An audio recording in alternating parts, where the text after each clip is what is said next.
In-store or by phone with a sleep expert? Check. Special financing? Check. Free shipping to your door? Check. A king-size mattress for the price of a queen, plus a free adjustable base with a qualified purchase of just $6.99? Check. Find your mattress at Mattress Firm. Offer valid with qualifying purchase. Restrictions apply. Valid at participating locations only. Visit mattressfirm.com for complete details. Imagine a coffee cup. It may seem small, but it comes from a small business, one of thousands on eBay. Powered by people, millions of people, all over the country, all working to get you exactly what you want. And that's no small thing. That's everything. Get your thing on eBay. City Cafe is back. Get the gang back together and hit up brunch on Sundays. It starts at 10 o'clock. Enjoy hole-in-the-glass champagne and the best chicken and waffles in town. Curbside service is still available. City Cafe is located at the corner of O'Neill and George O'Neill. Join the tradition of City Cafe, where good friends meet. Whatever your goal, only you decide your level of effort, commitment, and hydration. Body Armor Sports Drink is the choice for today's athletes, available at Circle K. Body Armor Sports Drink contains no artificial sweeteners, flavors, or dyes. It's made of potassium-packed electrolytes, antioxidants, and coconut water to hydrate you while you're working out or working on your game. Body Armor Sports Drink, only you decide what to put in, only you can make you better. On sale now, 2 for $4 on 28-ounce Body Armor Sports Drink at your local Circle K. Don't miss this deal and grab yours today. Many people are injured and can't afford to get the treatment they need because insurance companies won't pay until a case is closed. I'm attorney Spencer Callahan. I'd like to help. Spencer Callahan is the one to see. Call 387-2323. Offices in Baton Rouge. 104.5 WNXX Jackson, 104.9 KNXX Donaldsonville, and WDGL HD2 Baton Rouge. This hour is brought to you by Spencer Callahan Injury Lawyers.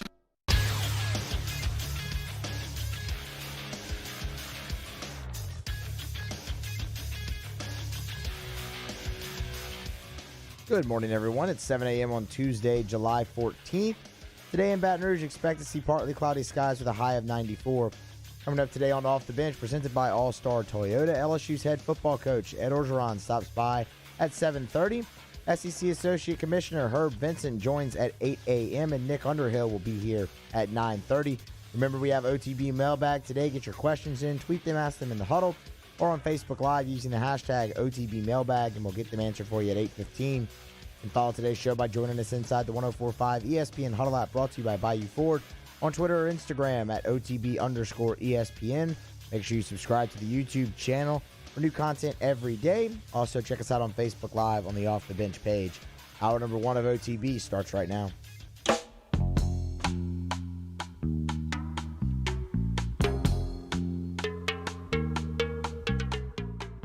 All-Star Toyota presents Off the Bench with Jordy Collada and T-Bob Hebert. ESPN Baton Rouge, New Orleans, Alexandria.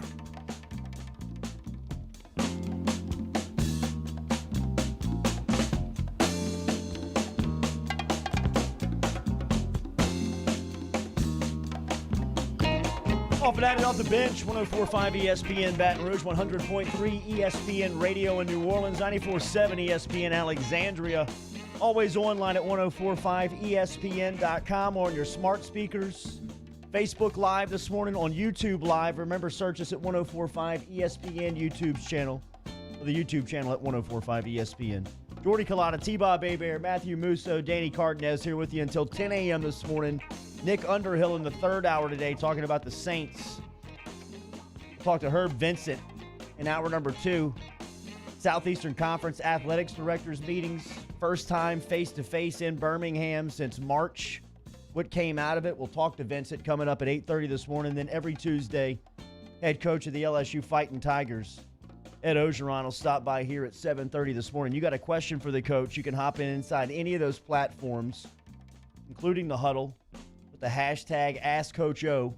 We'll get the questions asked to the head coach coming up here in 30 minutes on OTB. How are we feeling today, big fella? Feeling good. Feeling really good.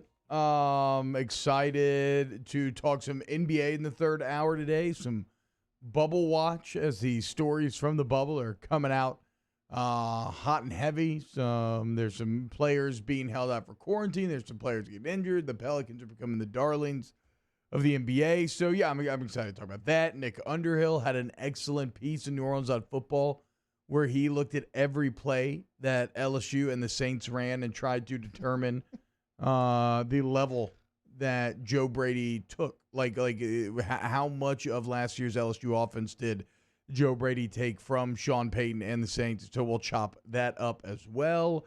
And it's always great on Tuesday when we get to talk to Coach O. So your boy's feeling great this morning. All right, here we go. Here are your headlines on this Tuesday, July 14th. Yep. I got June. Sabotage. Headlines on Off the Bench. Part of the team yet? SEC athletic directors meetings on Monday and conference officials met at the league offices in Birmingham. They discussed the surrounding issues on the upcoming athletic season. Following the meeting, SEC Commissioner Greg Sankey said that they will wait until late July to make a final decision. The meeting marked the first in-person meetings of the conference athletic directors since the SEC men's basketball tournament in Nashville in March.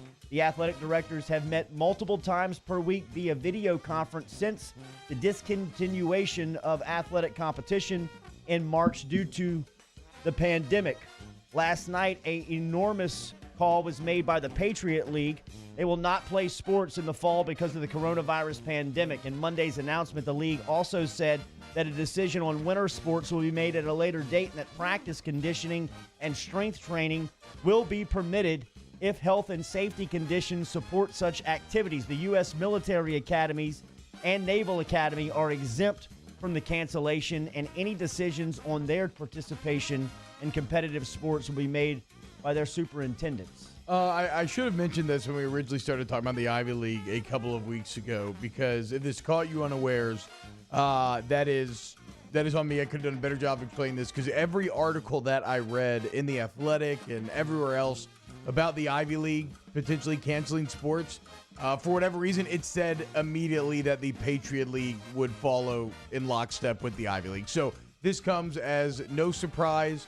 I would not use this either way as a harbinger of things to come for the Power Five, the same way that I necessarily wouldn't use the Ivy League. Jennifer Heppel, who is the Patriot League commissioner, was on Freddie and Fitzsimmons on ESPN Radio last night and talked about the impact of the decision. It's obviously a different impact in FBS than it would be in FBS, but it is an impact. We were greatly impacted by the cancellation of March Madness last year.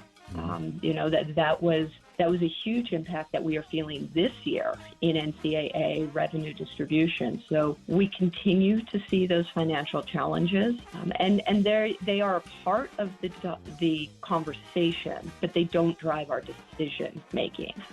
In short, the development of plans and trying to figure out if we felt there was a safe way to play was independent from what the cost might be associated with it. More from Heppel last night talking about the decisions.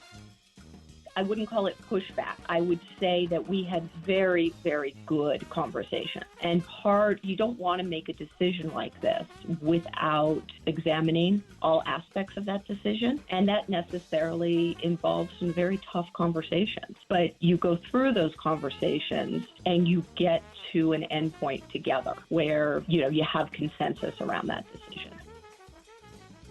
So the Patriot League suspends fall sports last night. LSU football coming up. We will speak to Ed Ogeron, the head football coach, at 7:30. His cornerback Derek Stingley Jr., safety Jacoby Stevens, and linebacker Jabril Cox were all named to the Bednarik Award watch list on Monday. The Bednarik Award is presented annually to the outstanding defensive player in college football. Speaking of defensive players, Greg Penn III announced his commitment to LSU over the weekend. If you missed his conversation with us here on Off the Bench, it is on our YouTube page now. You can search Off the Bench YouTube. Just Google it there and check out the sound from Greg Penn III, who's the latest commitment. 16 now commits to LSU. We'll ask Coach Ogeron about Bo Pelini's success as a recruiter. If you heard yesterday's conversation with Penn, he was talking about what Bo Pelini meant in his commitment. Here he was discussing that.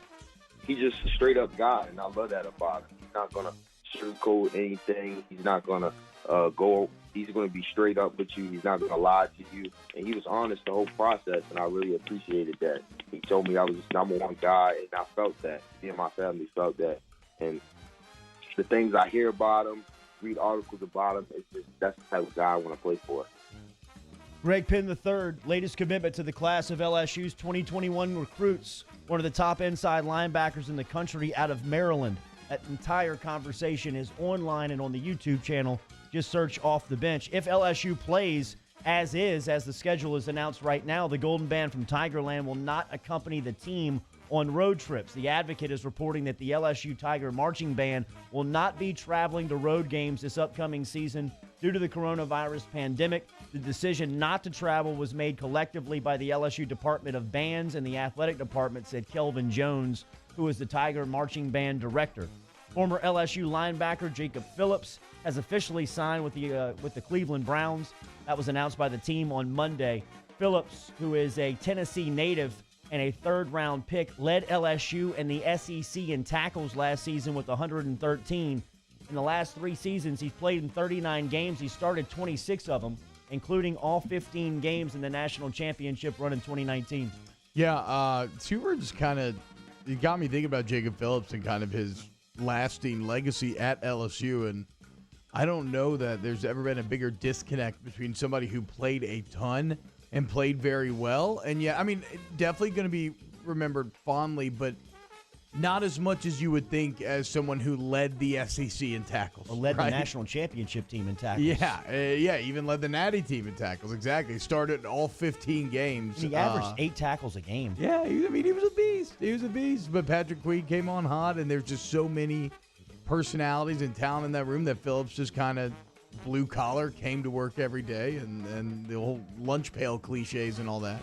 But yeah, what a great recruit. Given I remember the day that he committed and how big of a deal that was, and he definitely fulfilled that number 1 linebacker potential. Austin Thomas, a big key part, really, in getting Jacob Phillips and Jacoby Stevens, 2 of the guys out of Tennessee. The LHSAA high school football games will not be played in Louisiana until the state enters a 4th phase of reopening.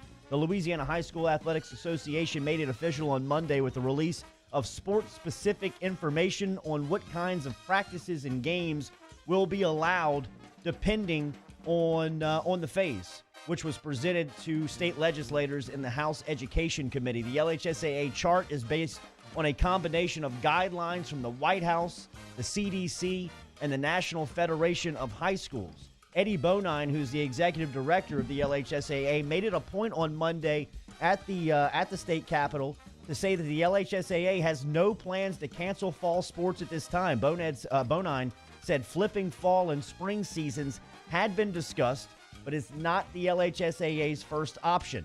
This comes on the heels of the National Junior College Athletic Association, and they're expected to announce today that they'll be pushing football to the spring. That proposal would also shift the starting dates of other fall and winter sports. They're hoping that will allow fall and winter sports to play full seasons. One thing on the LHSAA phases, Jordy, is that, as I understand it, and I'm not sure if this is going to matter that much or not. It could, it could not. But as I understand it, the LHSAA phases are independent and different than the state phases. I think the state has 3 phases, and then you would go into just being completely back open.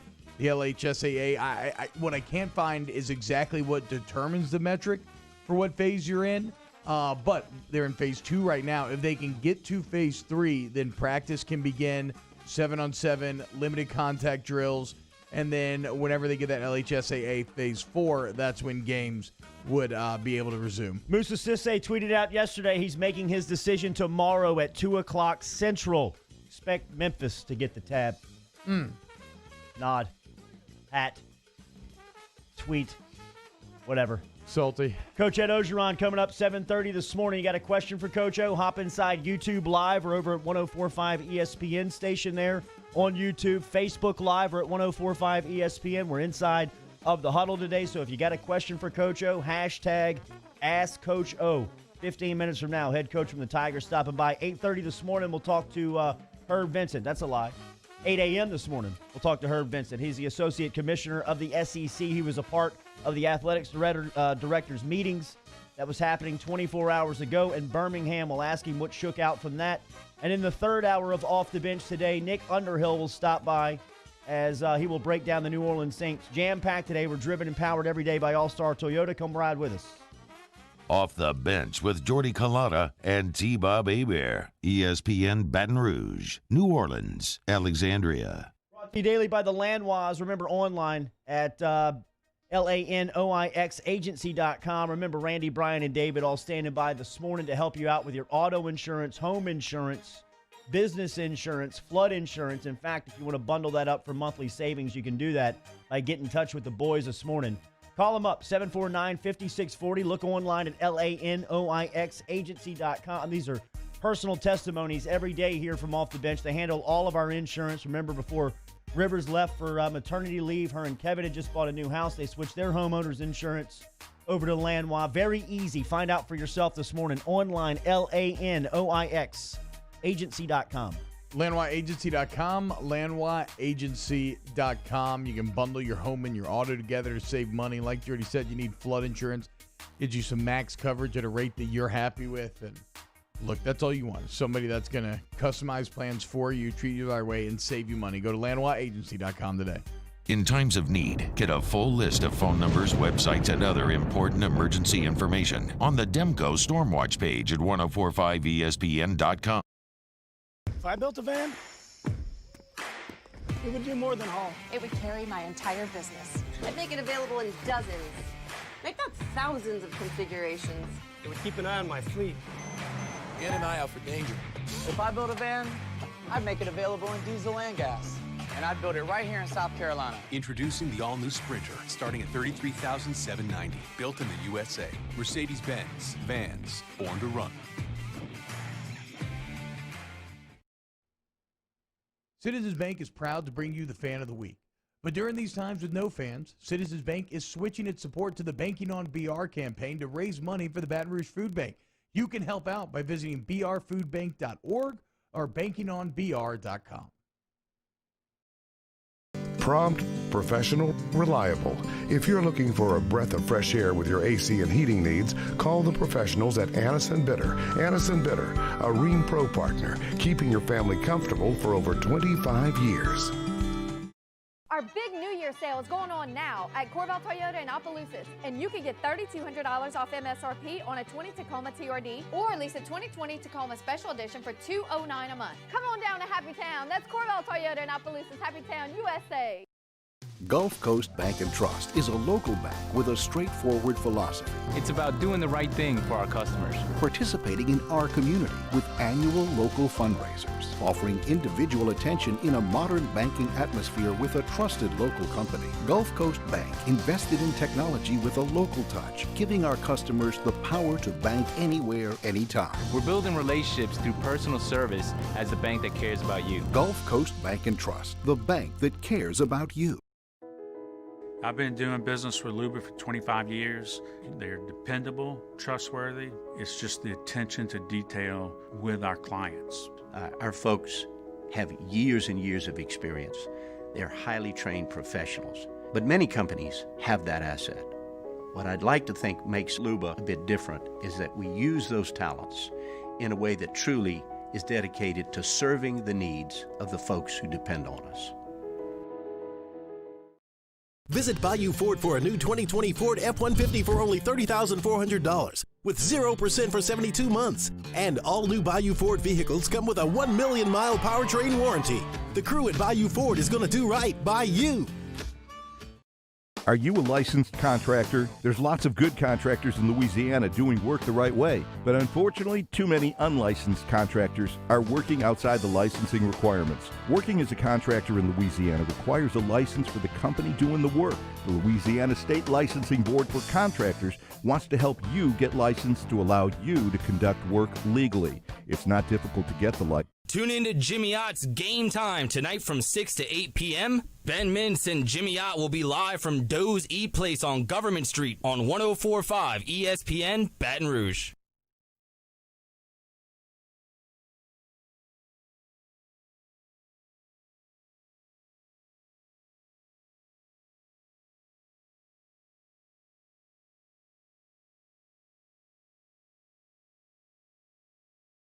All-Star Toyota presents Off the Bench with Jordy Collada and T-Bob Hebert. ESPN Baton Rouge, New Orleans, Alexandria. All right, Coach O coming up here in 12 minutes. Remember, hashtag Coach O inside of the huddle. If you're watching on YouTube, you can stop in there and ask a question. We're on Facebook Live as well this morning. Heard Vincent coming up at 8 a.m. this morning. He was a part of the SEC Athletics Directors meetings. In fact, he had a write-up once the meeting concluded that he posted on SEC.com. It was also on his Twitter account that we'll recap with him coming up in about 45 minutes here on Off the Bench. That is daily presented by All-Star Toyota. Some big announcements yesterday from around local and national. We'll start with the national stuff, and we gave you a couple of sound bites from Freddie and Fitzsimmons last night on ESPN Radio, where the Patriot League commissioner, Jennifer Heppel, stopped by after her decision and the league's decision, the Patriot League's decision to suspend and cancel all fall sports and try to move those to the spring. Here she was talking about getting to that choice and ultimately making it public. It's something that, especially over the last few weeks, has just become increasingly clear that this was likely the direction we were going to need to move. You know, it wasn't a decision that was made quickly or, spur of the moment, but resulted from a lot of very thoughtful conversations among our athletics leadership as well as our university presidents. And so it came to fruition in today's announcement, which is, disappointing to everybody, but absolutely the right decision for our universities. More from Heppel talking about what the academic and sports calendar could look like coming up this season. The announcement that we made today, we delayed a decision on our winter sports, likely just for a couple more months. And we've committed to looking at every possible creative way that might exist to offer our fall sports student athletes, a competitive experience during the second semester. So, people deserve honesty, and it will be very challenging, but we're going to do everything we can to try to get there. Financial impact on the decision for the Patriot League? It's obviously a different impact in FCS than it would be in FBS, but it is an impact. We were greatly impacted by the cancellation of March Madness last year. That was a huge impact that we are feeling this year in NCAA revenue distribution. So we continue to see those financial challenges, and they are a part of the conversation, but they don't drive our decision making. In short, the development of plans and trying to figure out if we felt there was a safe way to play was independent from what the cost might be associated with it. So that final part right there is the only bite that you need to play, Jordy, because that is, as we said with the Ivy League, that is the core difference between the decision makers of the Patriot League and the decision makers of things like the Big Ten and the SEC. As we said, when the Ivy League announced this, the Ivy League total revenue for the conference, $30 million. Columbia leads away with $5 million. The Big Ten makes $1 billion. The SEC essentially makes $1 billion. So the basis upon which you are building these, the foundations are wildly different. It's a wildly different set of circumstances. So the same way, the Ivy League, I don't think that necessarily is a harbinger of things to come for major college football. I don't the Patriot League adds nothing to my consternation about this fall. Not nearly as much as Greg Sankey's comments did, not nearly as much as some of the desperation that you are starting to see out of leaders to get people on the same page with this thing. I mean, even the Mississippi governor yesterday came out and had an entire thread on Twitter about how herd immunity mathematically doesn't make sense and it's not the right thing to do. And imagine doing that in this political climate when his fan base, which could not have been very happy with him.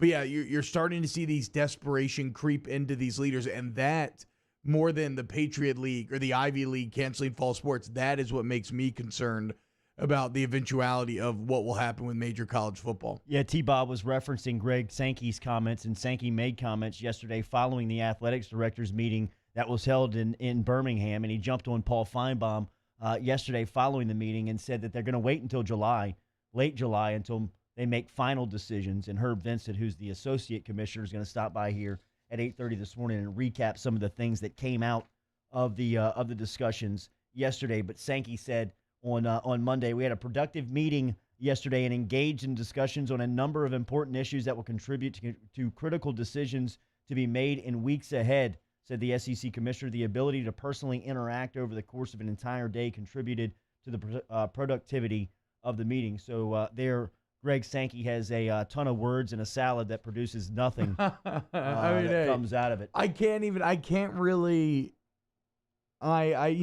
do kind of want to sit here and make fun of him because it's always funny to watch people make wordy and official sounding statements that add up to just hot air, essentially. But I completely understand the strategy, right? Like we've talked about it. I understand where he's coming from.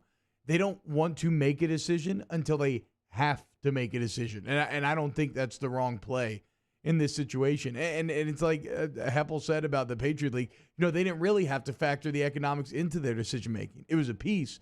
It wasn't the whole piece. Go back and listen to Dr. Lauren Scott, which you can find on the Off the Bench YouTube channel. The economics of it, not just in school revenue, but what it means to city revenue, state revenue, just creating business and economic opportunity, jobs, the ripple effects, everything we talked about. That's what's at risk for all these SEC schools, and that's the foundation that the SEC leaders are going to build their decisions upon. As I said, they're going to push things. They're going to push the envelope as far as they can, and we'll see where that ends up. The next 3 weeks are going to be huge, and that July 31st weekend is the one to circle on the calendar. What'd you make of the LHSAA's decision? I mean, look, as far as I understand it, which I wish I could find exactly how they determine what the LHSAA's 4 phases are. They're in phase 2 right now. They get to phase 3. They can start practicing phase 4. And these are independent of the state, so I don't know exactly how they work. But if they get to phase 4, then they'd be full go. I mean, I don't think it looks great as we sit here today, the potential of high school football. The fascinating thing to me is to think about, okay, if you're playing with hypotheticals, if high school football is not played, what does that mean for recruiting? And not really as much this class, though. The Condon brothers up downstairs, maybe you see like a couple guys decide they want to enroll early because they're missing football, like something along those lines. I don't know. But more so than that, what does this mean for the rising juniors? Because that's when you get your profile. That's when you start to get offers. You have a kick-ass junior season. I'm excited to ask Coach Joe this too. Like what could it potentially mean? How do they evaluate guys?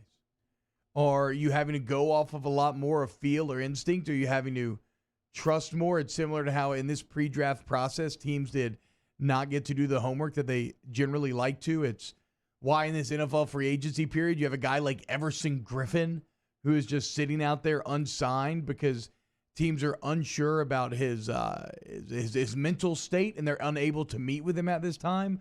So, yeah, I think if you don't play high school football, which maybe we don't even need to go down this road yet, but if you don't, the ripple effects on recruiting there are really hard to see exactly what that looks like. All right, Coach Ed Ogeron of the LSU football team coming up next here on Off the Bench.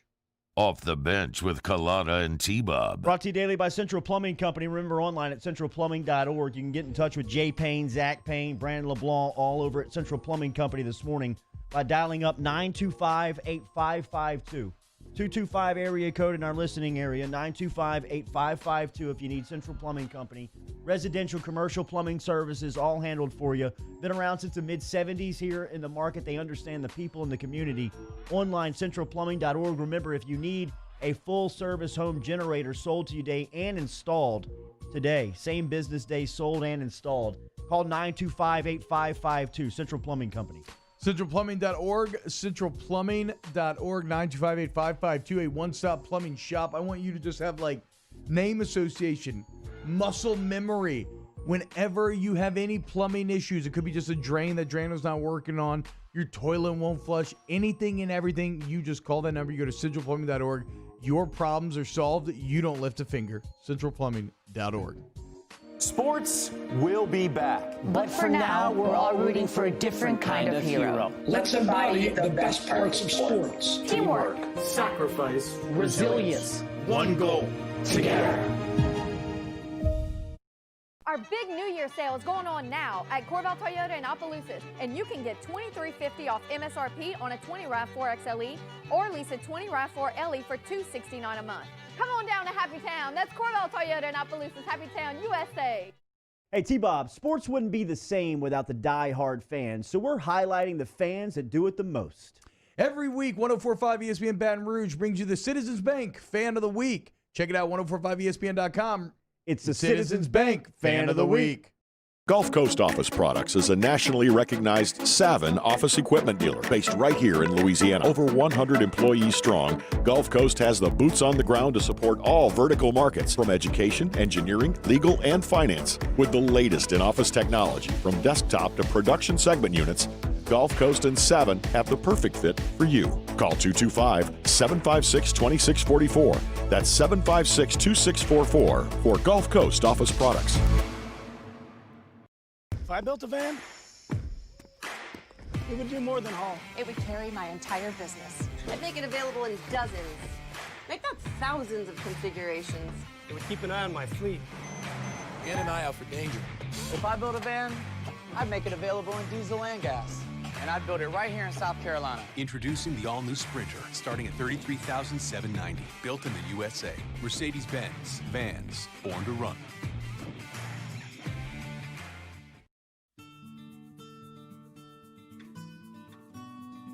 This is a house call. This is a follow-up appointment. This is a diabetes checkup. This isn't just more convenient care, it's more advanced care. This is innovating healthcare at Louisiana's #1 hospital, Ochsner. Gulf Coast Bank and Trust is a local bank with a straightforward philosophy. It's about doing the right thing for our customers. Participating in our community with annual local fundraisers, offering individual attention in a modern banking atmosphere with a trusted local company. Gulf Coast Bank invested in technology with a local touch, giving our customers the power to bank anywhere, anytime. We're building relationships through personal service as the bank that cares about you. Gulf Coast Bank and Trust, the bank that cares about you. At All-Star Toyota, you get it all. If you're in the market for an all-new Toyota vehicle, come see our friendly and knowledgeable sales team at All-Star Toyota. Located in Baton Rouge at the corner of Airline and Goodwood, we've been serving our community since 2005 by offering a large selection of new Toyota cars, trucks, and SUVs. Get behind the wheel of your dream car and take a test drive at All-Star Toyota today. On the next edition of Hangin' with Hester and Hanny, Chris Doring of the SEC Network and SiriusXM Radio joins us as we continue discussing the landscape of college football for this upcoming season. Hangin' with Hester and Hanny, starting at noon on 104.5 ESPN Baton Rouge.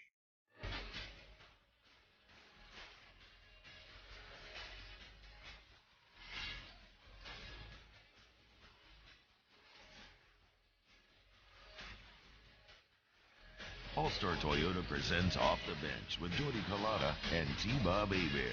ESPN Baton Rouge, New Orleans, Alexandria.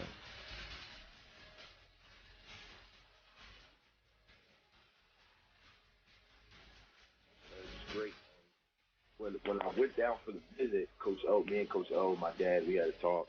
He really just loved how I play the game of football, how I am as a person, and things like that. When I told him I was coming, he was ecstatic. Coach O was a loud dude, but he was really loud when I told him I was coming. But yeah, our relationship is great. He can't wait to get me down for an official so I can try some crawfish. One of the best inside linebackers in the country, Greg Penn III, latest commitment to the class of 2021 as LSU recruiting staying on fire. Coach Orgeron, as you know, cannot speak specifically about recruits, but we will continue to talk about their success on the trail as he is back with us here on a Tuesday morning. Coach, good morning. How are you? Good morning, guys, and thanks for mentioning our recruiting, what's going on. Very proud of our staff and all the workers in our office. You know, it's a different time where we didn't go out in the spring. We've got to evaluate our players on tape only right now, but we do have a lot of times so we have unlimited calls to recruits and parents. So our staff has done a tremendous job keeping in contact with the guys that are committed to us, getting new commits, and we still have some elite players that we feel very good about that we're going after. We talked to your latest commit here yesterday, and he mentioned Bo Pelini as one of his lead recruiters. Can you talk to Coach? Can you talk about Coach Pelini on the trail and what he's meant to the staff as a recruiter? Yeah, well, Bo's a big name, and everybody knows about him. One of the best in the business. Bo brings a lot of energy to our staff. The recruiters love him. Obviously, not only being the defensive coordinator, but also being the linebacker coach, I think it helps that he has a personal relationship with all the linebackers in the family. He's done a tremendous job. Since the day he's walked in there, he's been a force. Coach, one thing is for certain when you turn on the film and you see these kids, they're standout football players, but we've had an opportunity to have a couple of guys on that's been committed to the class and some of the targets over the last couple of weeks, and these guys seem like they really have it figured out off the field as well. Can you talk about what you evaluate in that part of recruiting? That's big for us. Character, guys that can process, guys that do the right things, go to school, guys that are tough in the weight room, that the coaches act. We bring in a questionnaire. We ask 10 tough questions, and they're very tough. And it's about how they live on the field and off the field and how they act. And we judge our recruiting by character. I think character was one of the biggest reasons that we had a great team last year. We had a bunch of young men that did the right thing. And knock on wood, you don't hear about our players getting in much trouble off the field, and we're proud of that. You are recruiting the best at every position. You've got 16 commits right now. Can you talk about what the plan is the rest of the way? Yeah, we've got some big time cornerbacks out there that we have, some big time offensive linemen, and we feel good about those guys. But obviously we got to close, and then we need another big time running back. We need a tight end. We're still looking at some outstanding receivers out there. We need a linebacker or two. We still have some outstanding defensive linemen that were all over, a couple of safeties. And we started the 2022 recruiting. And we had a commitment yesterday out of a big-time commitment there that we wanted. And so we're going to continue to recruit as hard as we can. Yeah, it's pretty wild, Coach, when you look out there, high school football, what's going to happen. We'll maybe touch on what's going to happen with recruiting there. But first, football school is due to start now, in 10 days of the 14th today? Is that right? Starts on the 24th. Before we get to football school, what have you heard from yesterday's face-to-face meeting with all the athletic directors? I haven't heard anything. I looked on the internet to see if I could find somebody. I haven't talked to anybody. Nobody. I think I just talked to Derek this morning and Coach Baglow. Y'all heard anything? It's been months, so I'm sure. But what I'm hearing is no decision is going to be made till the end of July. And, yeah. I think Commissioner Sankey has done a tremendous job. I think he's going to get all the information possibly to make the best decision for the SEC. But I'll say this again. This is not my decision, but it's my own personal opinion. We need to play football. I can't wait to play football. We need this season, and I think we are going to play. Yeah, if Coach Bags doesn't know, then nobody knows. Just got to wait it out. Now, with football school starting in 10 days, Coach, can you explain to listeners, because this is something new, right? Like, what do y'all have in store? Yeah. What shape does this football school take? Yes. Yeah. First of all, T-Bob, right now we have 2 hours a week with the players. Okay. And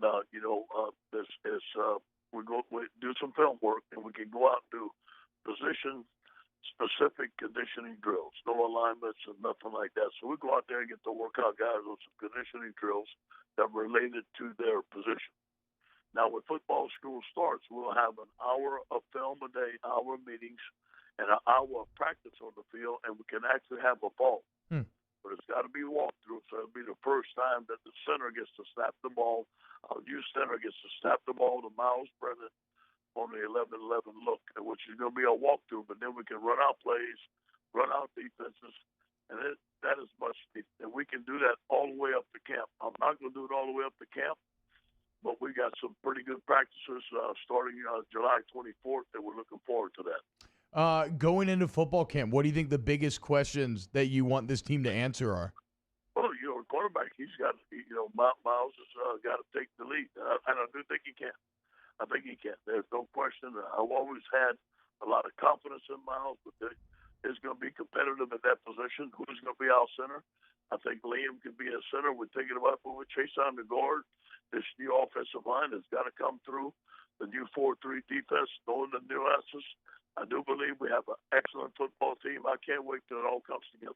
You mentioned back in recruiting that you're going after high-end wide receivers. You've got one committed in the class. You've got the best wide receiver in the sport right now in Ja'Marr Chase. Can you talk about what you've seen from his leadership this offseason? I know that's been pretty impressive to you. He's been phenomenal. Jamar's an excellent young man. He's very humble. He doesn't acquire a lot of attention. He doesn't, he's not in the media a lot. He just comes to work. He's a leader. They've had player-only practices. On Saturday morning when I come to work at 10 o'clock, they're running through red zone routes, him and the offense, and they're on their own out there, and he's the one that's leading. He's the one that's encouraging everybody. He's in the weight room. I think he's in the best shape he's ever been. I can't say enough good things about Ja'Marr Chase, what he's done for LSU. Yeah, and with football school right around the corner, Coach, I mean, you've got to be getting excited about Stingley versus Chase. Another year of watching those two, even better now, going at each other.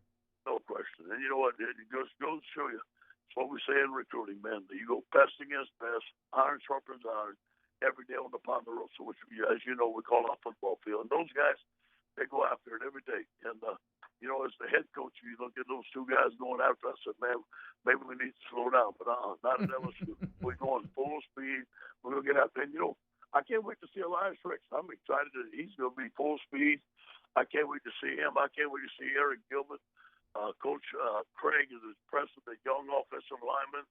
Our young defensive lineman, Jacqueline Roy and Jacoby Guillory, Philip Webb, and P.J. Ujulari. I mean, you go on and on. You look at all the Josh White, Antoine Sampa, Jabril Cox, watching those guys. It's going to be tremendous. It's like a kid at Christmas. I can't wait to see. I was about to say, Coach, you don't sound excited at all to get there on the field and coach those guys. Coach Bebe Ogeron, head coach of the LSU football team, joining us here just like he does every Tuesday morning. Something must have happened with Moffitt and the group on Friday because I was just reading the tweets, and Chase was talking about how he almost got by Moffitt. Stingley was talking about what happened in the workouts. I know that you can't get down there and see him and what's going on, but it seems like these guys are getting geared up for camp, which is right around the corner. First of all, Tommy Moffitt is like the head coach of the weight room. Him and the assistants are great coaches. And Friday was one of these days, like in 2 days, you guys remember this, you got to grind through it. Yep. And they were out there, Ray Baker, as you guys all know, Friday.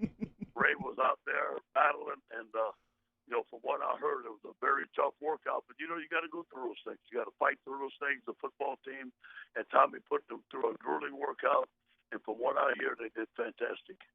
Yeah, the funny part about Moffitt, right? They say like dogs and wolves can smell fear. Moffitt can tell when you're feeling a little lazy that day. He can just smell it in the air, and he's like out for blood whenever he gets that sense. Coach Ed Ogeron here with us on Off the Bench, ESPN Baton Rouge, New Orleans, and Alexandria. How much do you guys as a staff, as a program, pay attention to the decisions that states are making on high school football and like the junior college stuff? How much are you guys paying attention to that? First of all, there's so much stuff going on out there. We focus in on asking in, and I block out the noise. But the high school football, I don't think anybody really knows what's going on right now. So until they make a decision, the only thing I'm paying attention to is our football team and recruiting. How much? What about this boxing, Coach? I see that you're into the boxing. How's this working for you? I love it. 3 nights a week, 2 hours a night. I love it. This one comes in, and this fits right in. Eric Taylor wants to know, I know Coach O is not afraid of anything, but can you ask him if he has a phobia? Yeah, what scares Coach O? Too much.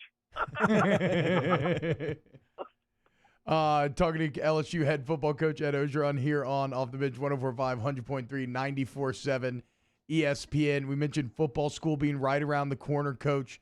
What about when you look? So somebody's asking us a question for our mailbag. They're asking about, like, besides Jacoby Stevens, who could get number 18? And so it's really a question about leadership.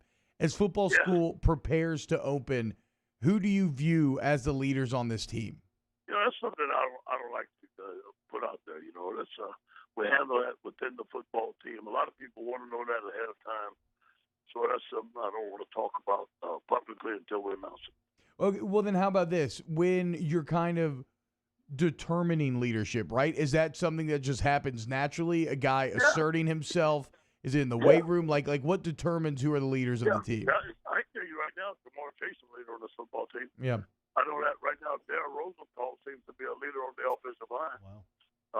Austin Deckness and Ed Ingram have been leading in the weight room. Miles Brennan's been leading. Chris Curry's been a leader. No question on that. Andre Anthony's been a leader. Those guys have been leading right there. Damone Clark has been a tremendous leader. So those guys stand out to me right now. But you know what? When it comes down to leadership, I think you find out about leadership when you go through adversity. Yeah. When it's tough. When it's tough in camp, when everybody's moaning and groaning, hey, why are we practicing so hard? Who's going to stand up and say, no, this is the LSU way. This is what we need to do. Yeah. That's what I'm looking for. It's like that Friday workout with Moffitt, right? I mean, when it sucks really bad, that's when you got to be at your best. Hey, T-Ball, I'm glad you can say that word on the radio. Okay.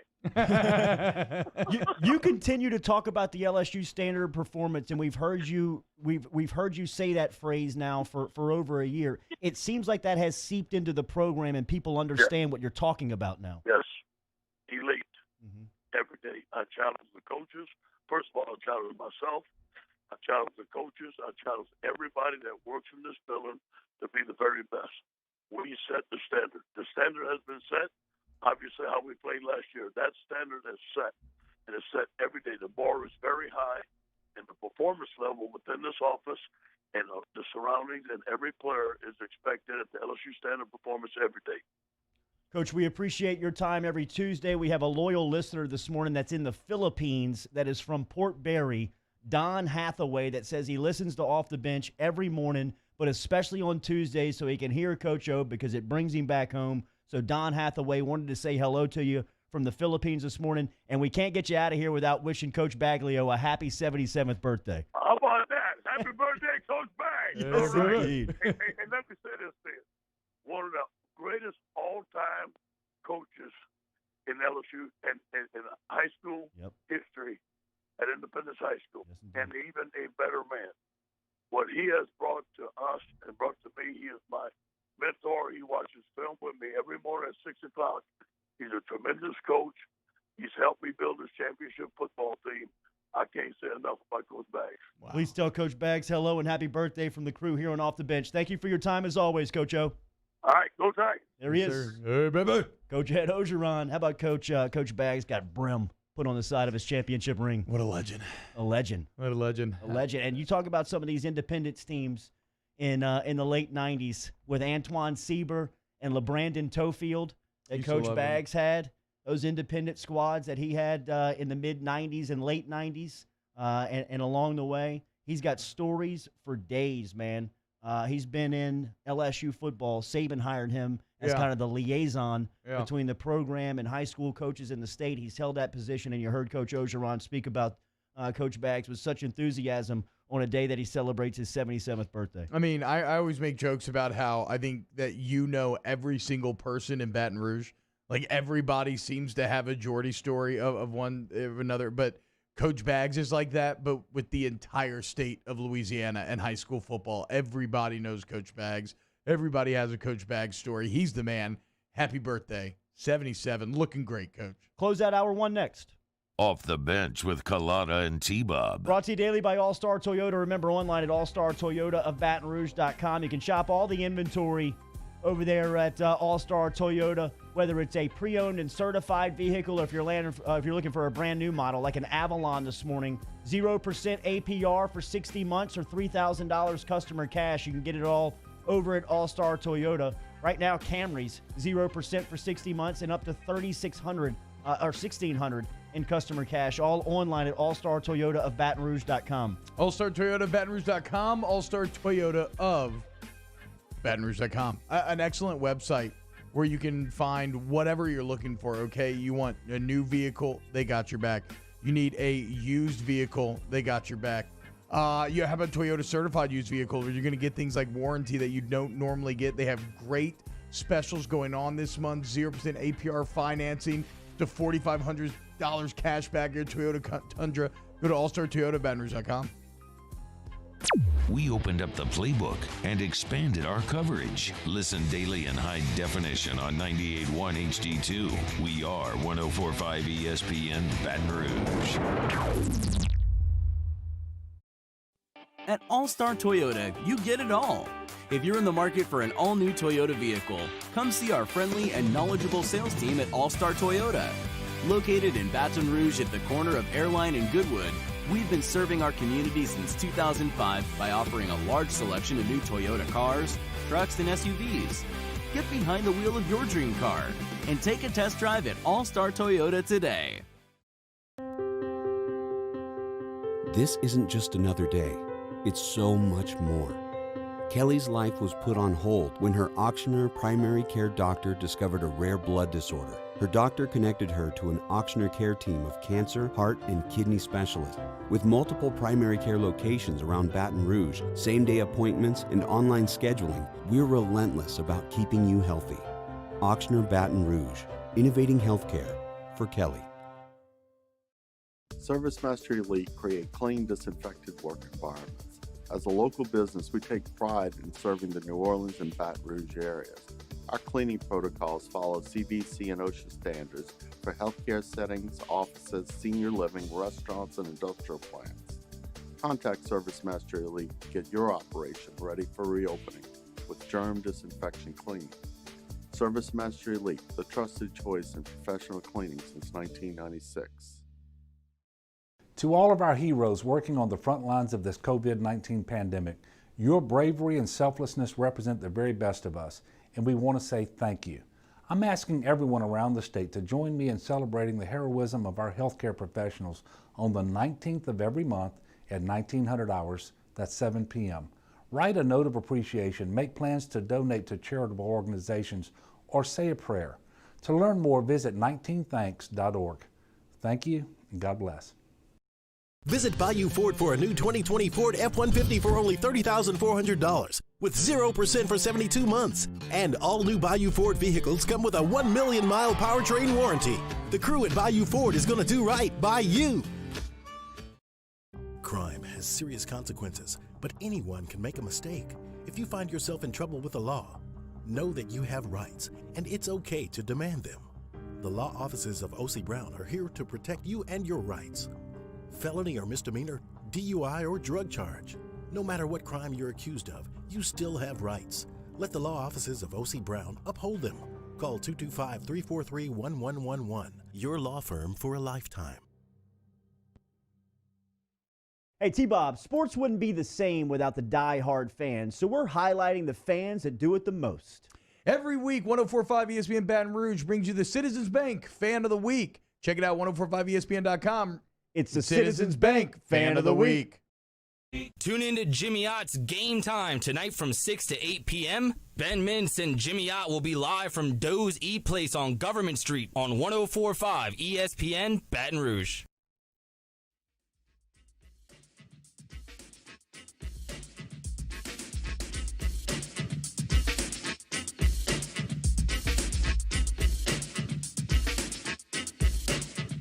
All-Star Toyota presents Off the Bench with Jordy Collada and T-Bob Hebert. ESPN Baton Rouge, New Orleans, Alexandria. Herb Fenton coming up here in 9 minutes on Off the Bench. SEC Associate Commissioner, LSU grad. We'll talk to Herb coming up here at 8 a.m. Eddie Bonine has been added to today's docket. He'll stop by at 8:30 this morning, give us the latest on the LHSAA. As yesterday, they said they're not getting back until Phase 4. Bonine did come out and say that he made it a point on Monday to say that the LHSAA has no plans to scrap fall sports on this part of the timeline. So we'll talk to the executive director coming up here at 8:30 this morning. Nick Underhill of New Orleans Football will stop by at 8:30 this morning, or excuse me, 9:30 in the third hour of Off the Bench to give us the latest on the Saints. We just heard from Coach Ed Ogeron. If you want to catch that, it'll be a part of today's podcast. It's always brought to you by Carriages of Baton Rouge. Lots of good stuff from Coach O as he was talking recruiting. Speaking of recruiting, a big one yesterday for Willie Taggart over at Florida Atlantic, as he was able to secure the commitment of 4-star quarterback Shedeur Sanders. Sanders is the son of NFL Hall of Famer Deion Sanders. He's the number 8 ranked pocket passing quarterback in the country and number 41 ranked prospect overall in the class. He commits to Florida Atlantic yesterday. Some other news concerning quarterbacks. You see this? JT Daniels, who is the transfer from Southern California, deemed immediately eligible by the NCAA as he transfers into Athens in Georgia. So Georgia, just 3 months ago, very concerned about the quarterback spot, now has one of the healthiest positions in the league. Yeah, I still think they probably wish they had kept Justin Fields instead of Jake Fromm. But in terms of making the most of a bad situation, getting Jamie Newman and now JT Daniels, a cat who, I mean, he looked like he was going to be the guy at SC. And then I believe he got Wally pipped. And and then that's just how it goes sometimes.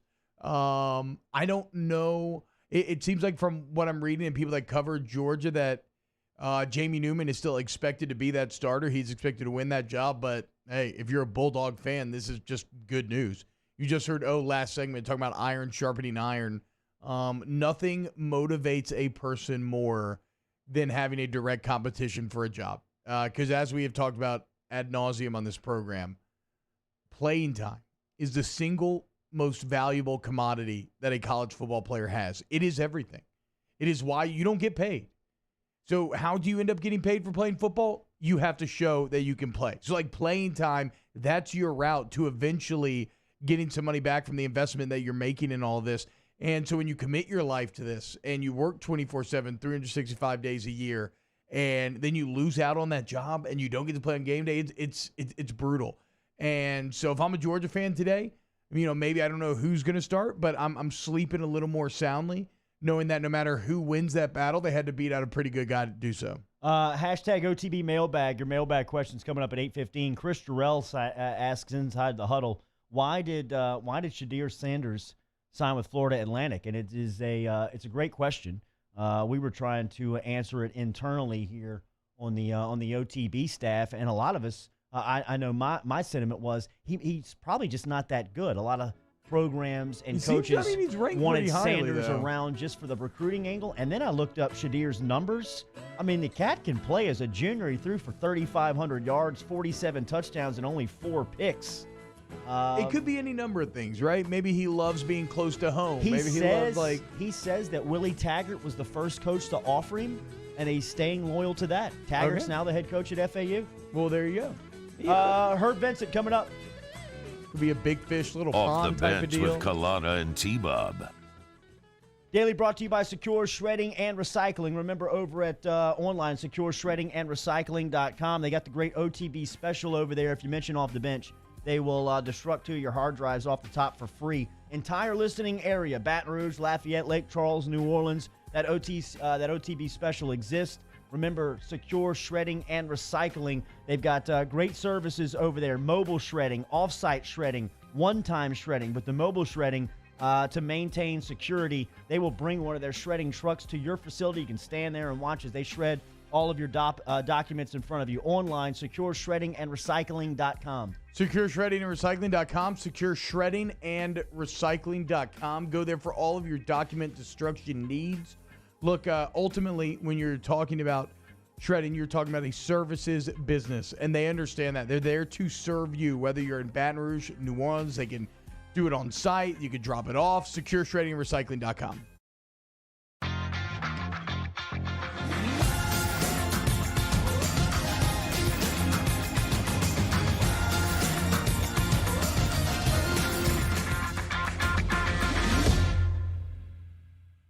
If I built a van, it would do more than haul. It would carry my entire business. I'd make it available in dozens. Make that thousands of configurations. It would keep an eye on my fleet. And an eye out for danger. If I built a van, I'd make it available in diesel and gas. and I'd build it right here in South Carolina. Introducing the all-new Sprinter, starting at $33,790. Built in the USA. Mercedes-Benz. Vans. Born to run. Gulf Coast Bank and Trust is a local bank with a straightforward philosophy. It's about doing the right thing for our customers. Participating in our community with annual local fundraisers, offering individual attention in a modern banking atmosphere with a trusted local company. Gulf Coast Bank invested in technology with a local touch, giving our customers the power to bank anywhere, anytime. We're building relationships through personal service as the bank that cares about you. Gulf Coast Bank and Trust, the bank that cares about you. I've been doing business with Luba for 25 years. They're dependable, trustworthy. It's just the attention to detail with our clients. Our folks have years and years of experience. They're highly trained professionals. But many companies have that asset. What I'd like to think makes Luba a bit different is that we use those talents in a way that truly is dedicated to serving the needs of the folks who depend on us. Are you a licensed contractor? There's lots of good contractors in Louisiana doing work the right way, but unfortunately, too many unlicensed contractors are working outside the licensing requirements. Working as a contractor in Louisiana requires a license for the company doing the work. The Louisiana State Licensing Board for Contractors wants to help you get licensed to allow you to conduct work legally. It's not difficult to get the license. We can help you. Go to lacontractor.org for more information. Licensed contractors, it's the law. Our big New Year sale is going on now at Corval Toyota in Opelousas, and you can get $23.50 off MSRP on a 20 RAV4 XLE or lease a 20 RAV4 LE for $269 a month. Come on down to Happy Town. That's Corval Toyota in Opelousas, Happy Town, USA. Gulf Coast Office Products is a nationally recognized Savin office equipment dealer based right here in Louisiana. Over 100 employees strong, Gulf Coast has the boots on the ground to support all vertical markets from education, engineering, legal, and finance. With the latest in office technology from desktop to production segment units, Gulf Coast and Savin have the perfect fit for you. Call 225-756-2644. That's 756-2644 for Gulf Coast Office Products. At All Star Toyota, you get it all. If you're in the market for an all-new Toyota vehicle. This hour is brought to you by Spencer Callahan Injury Lawyers.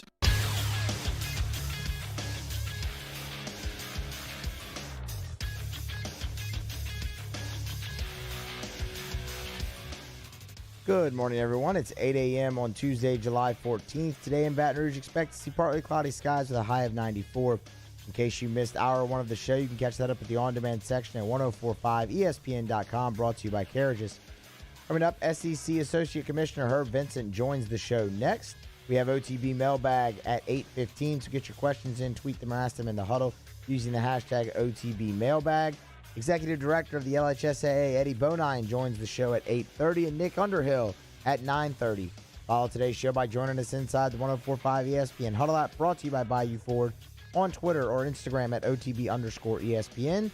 Make sure you subscribe to the Off the Bench YouTube channel and check us out on Facebook Live as well. Hour number 2 of OTB starts now.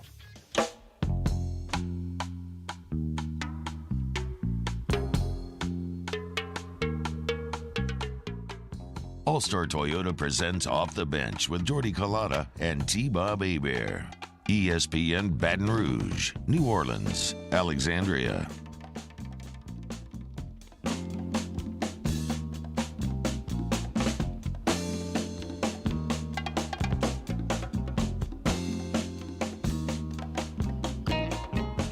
Added off the bench, hour 2, 104.5 ESPN Baton Rouge, 100.3 ESPN Radio in New Orleans, 94.7 ESPN Alexandria, online 1045ESPN.com. We're on Facebook Live, we're on YouTube Live.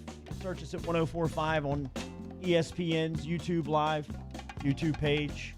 Jump inside the huddle if you got a question. We'll talk to Eddie Bonine, LHSAA Executive Director, off of the heels of the decision made yesterday that fall sports won't happen until Phase 4 goes into play here in Louisiana. Ed Ogeron stopped by at 7:30. Coach O was talking about the Tigers getting ready for the fall. He had nothing to report on yesterday's AD meeting yesterday in Birmingham, as Scott Woodward was one of 14 athletic directors from member institutions in the Southeastern Conference that got together in Birmingham. That was the first time they've met face-to-face since mid-March in Nashville for the basketball tournament.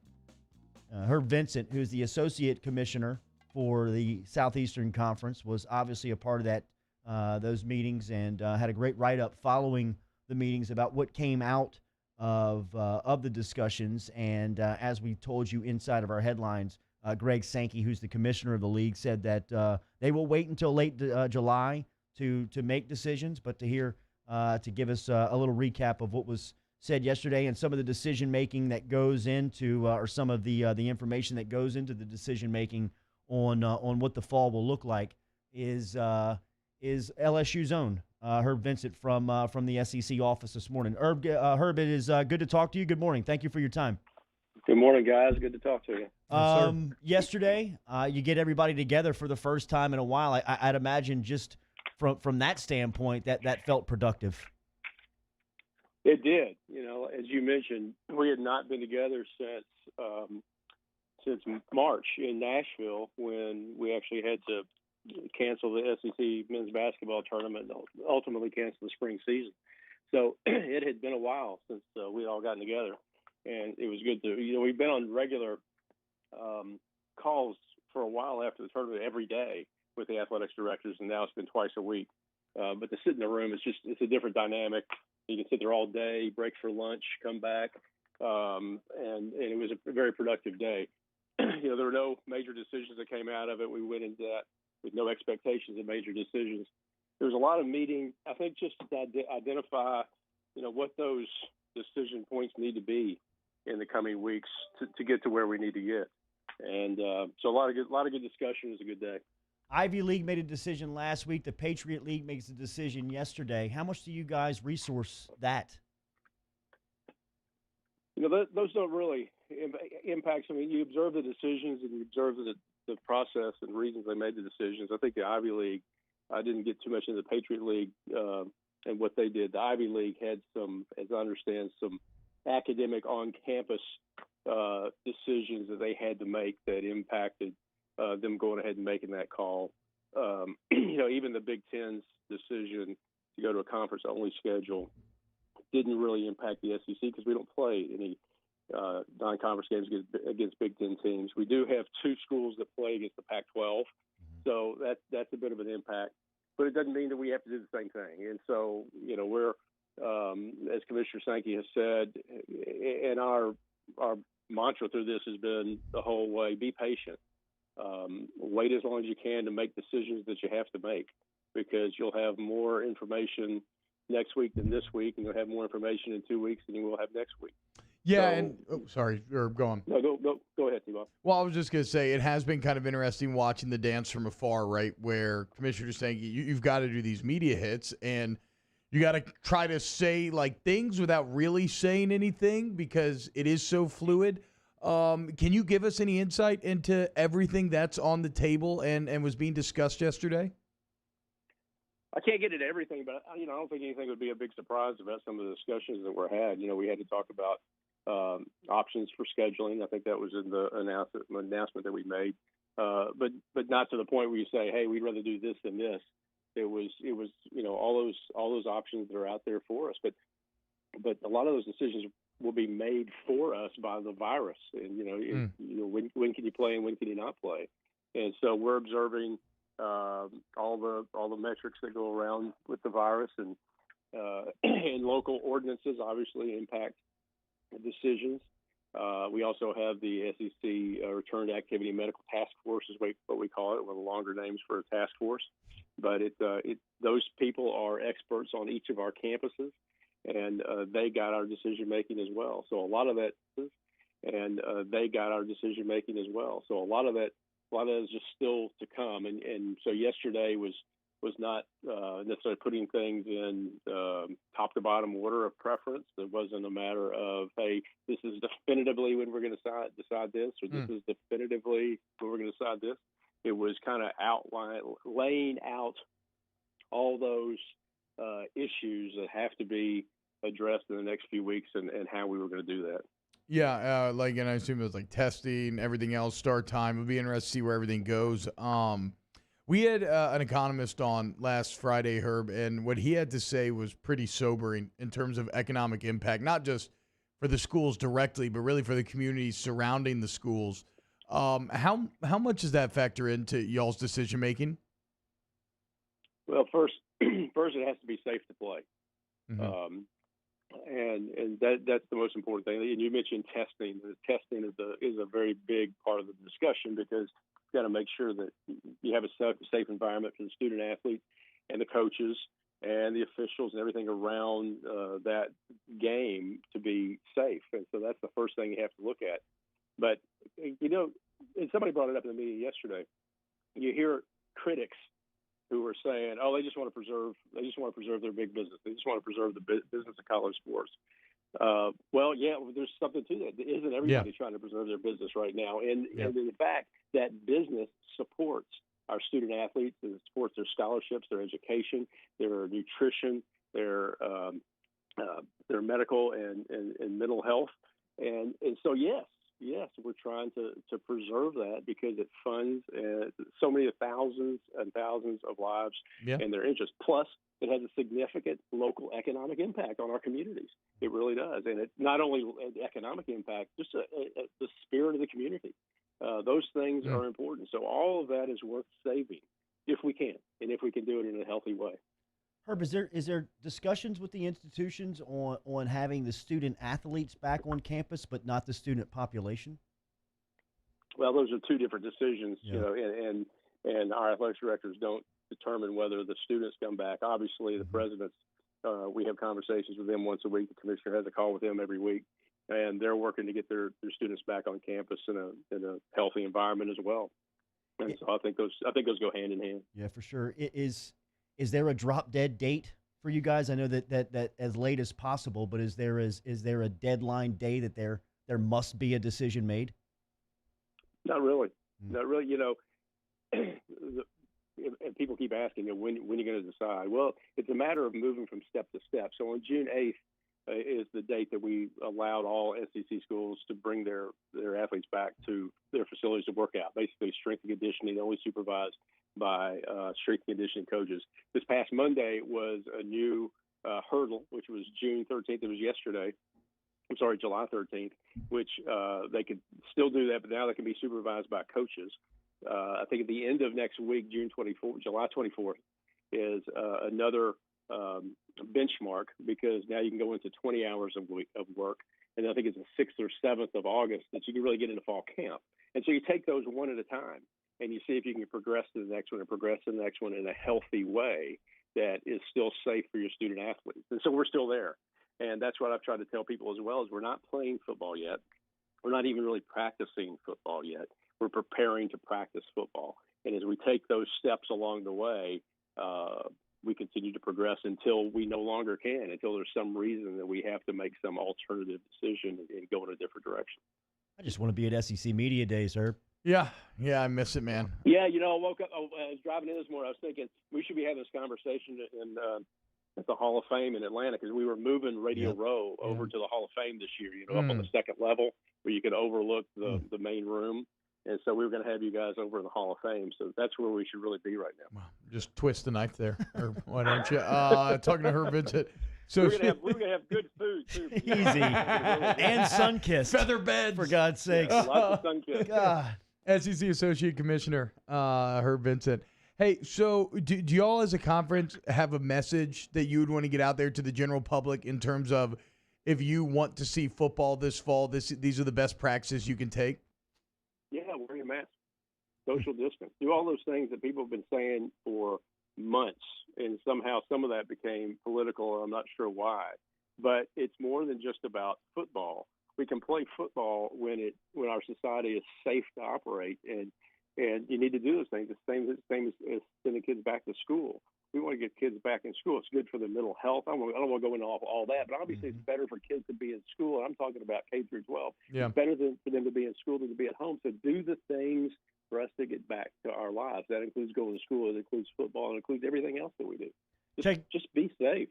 For sure. Checking in from Birmingham this morning, SEC Associate Commissioner Herb Vincent, a great friend of the show. You can hit him on Twitter at Herb Vincent. And we look forward to talking to you again. Thank you for the information this morning. Hey! Before I get off, let me say happy birthday to Coach Baggs. I heard that on Coach O's interview today. So Coach Baggs is a great one. I wish him happy birthday. 77 years old today, Herb. How about it? 77. Wow. He didn't look a day over 78. Herb, by the way, before you go, I got to tell you, I made this connection the other day. So I have this great LSU history book, and it's got all kind of doodads and things in it. Like, it's just really well done. And then come to find out, I was reading it the other day, and you made it. You've made it. Like, how long did it take you to write and create that history of LSU football? Well, I'd like to take credit for the idea. It's a series of books that this company does for a number of schools and for different schools, and they just hired me as the writer. Now, I did help collect a lot of the memorabilia that was in there, and a lot of the stuff is Rick Perry from the TAF. He had a bunch of old stuff. And so just from our archives, from stuff that I collected, stuff that Rick had collected, and just from different places that we researched, we put that together. So I'd like to say that was my idea, but I was a writer, and then I helped collect some of the information for it. But it's a series of books. They have a lot of different schools. It's a great concept, and it was a really fun project to do. Yeah, we just got to add the Joe Burrow chapter. Be good to go. Yeah, that's right. Yeah, it ended with the 2007 national championship. Yep. So it was good timing for sales for the book. Thank you, Herb. All right. Good talking to you guys. Yes, sir. Always. Herb Vincent checking in this morning from the SEC office. We will read your mailbag questions next. Off the Bench with Jordy Culotta and T-Bob Hebert. ESPN Baton Rouge, New Orleans, Alexandria. Go to allstartoyotaofbatonrouge.com today. Got new July specials. You want a 2020 Avalon, 0% APR financing for 60 months? You got it. Or you can get $3,000 customer cash. You want a brand new 2010 Tundra? How about this? $4,500 cash back if you get a Tundra right now in July. What about a new Highlander hybrid, right? 36 miles per gallon. How does that sound, my friend? It sounds great, especially when combined with $1,000. You guessed it, customer cash. Maybe one of the new 2020 Camry, a sensible sedan for the sensible man. 0% APR financing for 60 months, or, you guessed it, $1,500 cash back. And find the new 2020 Avalon, 0% APR for 60 months, or $3,000 cash back. Toyota, they got deals for days. You can find them all right there on allstartoyota.com. Go there today, allstartoyotaofbatonrouge.com. Dear Sports is our love letter to sports. Share your Dear Sports letter with us. Call 860-506-6161 and read it to us. Or share a video or text using the hashtag Dear Sports on Twitter or Instagram. 104.5 ESPN Baton Rouge. Are you a licensed contractor? There's lots of good contractors in Louisiana doing work the right way, but unfortunately, too many unlicensed contractors are working outside the licensing requirements. Working as a contractor in Louisiana requires a license for the company doing the work. The Louisiana State Licensing Board for Contractors wants to help you get licensed to allow you to conduct work legally. It's not difficult to get the license. We can help you. Go to lacontractor.org for more information. Licensed contractors, it's the law. 0% for 72 months on all new 2020 F-150s. Visit Bayou Ford for a new 2020 Ford F-150 with 0% for 72 months. And all new Bayou Ford vehicles come with a 1 million mile powertrain warranty. The crew at Bayou Ford is going to do right by you. Gulf Coast Bank & Trust is a local bank with a straightforward philosophy. It's about doing the right thing for our customers. Participating in our community with annual local fundraisers. Offering individual attention in a modern banking atmosphere with a trusted local company. Gulf Coast Bank invested in technology with a local touch, giving our customers the power to bank anywhere, anytime. We're building relationships through personal service as the bank that cares about you. Gulf Coast Bank & Trust, the bank that cares about you. This isn't just another day. It's so much more. Kelly's life was put on hold when her auctioneer primary care doctor discovered a rare blood disorder. Her doctor connected her to an auctioneer care team of cancer, heart, and kidney specialists. With multiple primary care locations around Baton Rouge, same-day appointments, and online scheduling, we're relentless about keeping you healthy. Auctioneer Baton Rouge, innovating healthcare for Kelly.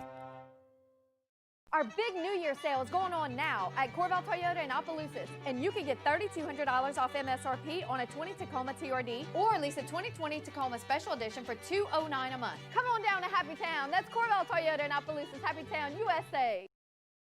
Prompt, professional, reliable. If you're looking for a breath of fresh air with your AC and heating needs, call the professionals at Anison Bitter. Anison Bitter, a Rheem Pro partner, keeping your family comfortable for over 25 years. Hey, T-Bob, sports wouldn't be the same without the die-hard fans, so we're highlighting the fans that do it the most. Every week, 104.5 ESPN Baton Rouge brings you the Citizens Bank Fan of the Week. Check it out, 1045ESPN.com. It's the Citizens Bank Fan of the Week. At All-Star Toyota, you get it all. If you're in the market for an all-new Toyota vehicle, come see our friendly and knowledgeable sales team at All-Star Toyota. Located in Baton Rouge at the corner of Airline and Goodwood, we've been serving our community since 2005 by offering a large selection of new Toyota cars, trucks, and SUVs. Get behind the wheel of your dream car and take a test drive at All-Star Toyota today. On the next edition of Hangin' with Hester and Henny, Chris Doring of the SEC Network and SiriusXM Radio joins us as we continue discussing the landscape of college football for this upcoming season. Hangin' with Hester and Henny, starting at noon on 104.5 ESPN Baton Rouge.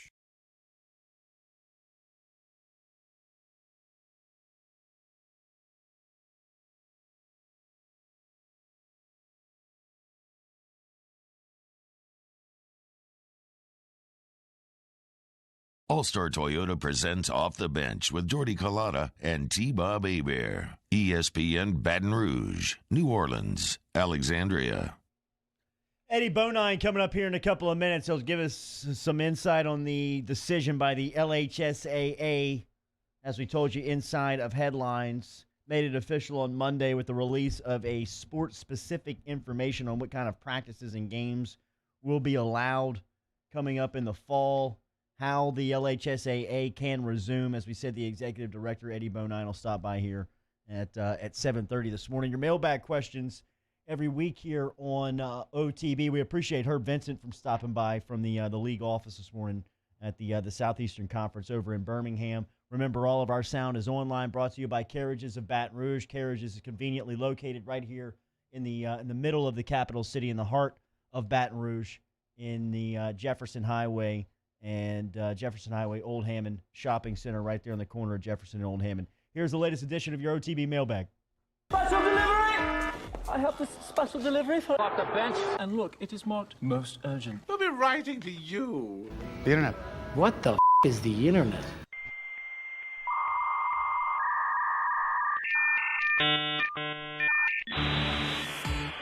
All right, let's get into it then. Eric Taylor's going to lead us off. If you could have any car, what would it be? Jordy? I'm not really Any a car guy. Any So car. car, so it's a car. Well, I've been- you could No, buy any truck any would- vehicle. Any yeah. vehicle. Vehicle? Um, Vehicle? I've always been very Probably consistent. anything from All-Star. Yeah, anything from for All-Star sure. Toyota. You have been consistent. Definitely. It doesn't necessarily have to be from All-Star Toyota. All-Star has 13 brands, So you can 11 locations. Pretty much choose any car, and I think you're going to be okay here. You don't even have to go with a specific make and model. I will You know say what I this. just saw came back out? Is that the Ford Bronco is Oh, coming yeah. back out. God, dude. They dropped that at 8 People o'clock were last night. And it is. freaking out 8 about o'clock that Bro, thing. it's You know so what? good. So you're on the Give me one. bandwagon. Yes. Give me one.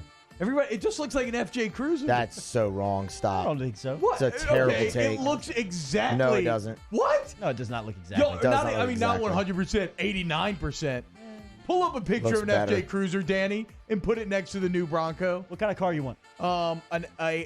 Ever since Robin Big, I've always wanted a Black on black matte Yukon? matte black SUV, but Yeah. that matte black Yeah. with black wheels, black leather interior, just black everything. Which, hey, I got the Murdered Out Mini, couple days away. Bro, I'm when is excited. that coming? COVID slowed everything down, but I'm excited. It's coming. Yeah, they look. Wait, No, they don't. No, those are both Broncos, right? No, the Broncos aren't. No. No, They're exactly. not. Cruiser on Those do not look exactly the same. You tried to set us up so we'd No, say yes, I thought and those everybody were- said no. No, I wasn't even trying to play y'all. I was like, oh, that's. I thought they were both Broncos. So this is an it's- FJ Cruiser. Yes. Yeah. And that's a Bronco on top. Those are not even remotely the same. I'm on T-Bob's side. I Whoa, think they look dude. the same. The Not FJ even has a much remotely. more. It has a Except more for the top. rounded back. It has the luggage rack on the top. Look, I get it. It's hard to design cars differently than they've been designed for forever. Those are very similar vehicles. And by the way, the FJ Cruiser looks like a Bronco. I thought, okay, there you Hey, go. hey, Perfect. Either way, good on Bronco because, like, the internet lost their mind yesterday when they released this thing. Let's see. Which interview? Danny, if you could have any car, what'd you get? I'm a classic guy car, so I like. I'll get 69 Camaro. Oh, there you go. That's a good one. I'm ready That's for a that good one. question. I didn't know. Yeah, I didn't know you were a car guy. Okay. Which interview do you wish you could mulligan and do over? The Joe Oliva interview, the Monday after the one where he said he was the search. I'm the search. Yeah. Yeah, I'm the search. I mean, I was so weak in that interview. I was so It's a timid good quote, though. and scared about walking into a trap and a bad question that I didn't even know what I was really doing. I mean, How much times looking have back on it, changed? yeah. I mean, from you ain't intimidated or scared anymore. There's a portion that can speak to that for sure. That was a long time ago. I was riding. I was in my truck going to class listening to that interview. Actually. Wow. I am the search is such a good quote though. Yep. I don't know. For some reason, a Max Unger interview popped into my head where he had just signed with the Saints, and my entire line of questioning was going to be based around beards. First question off the top, he's like, "Oh, I shaved. I don't have a beard anymore." I was like, "Oh, well, okay. Scrap all of this. You're really good. Hope you have a good day."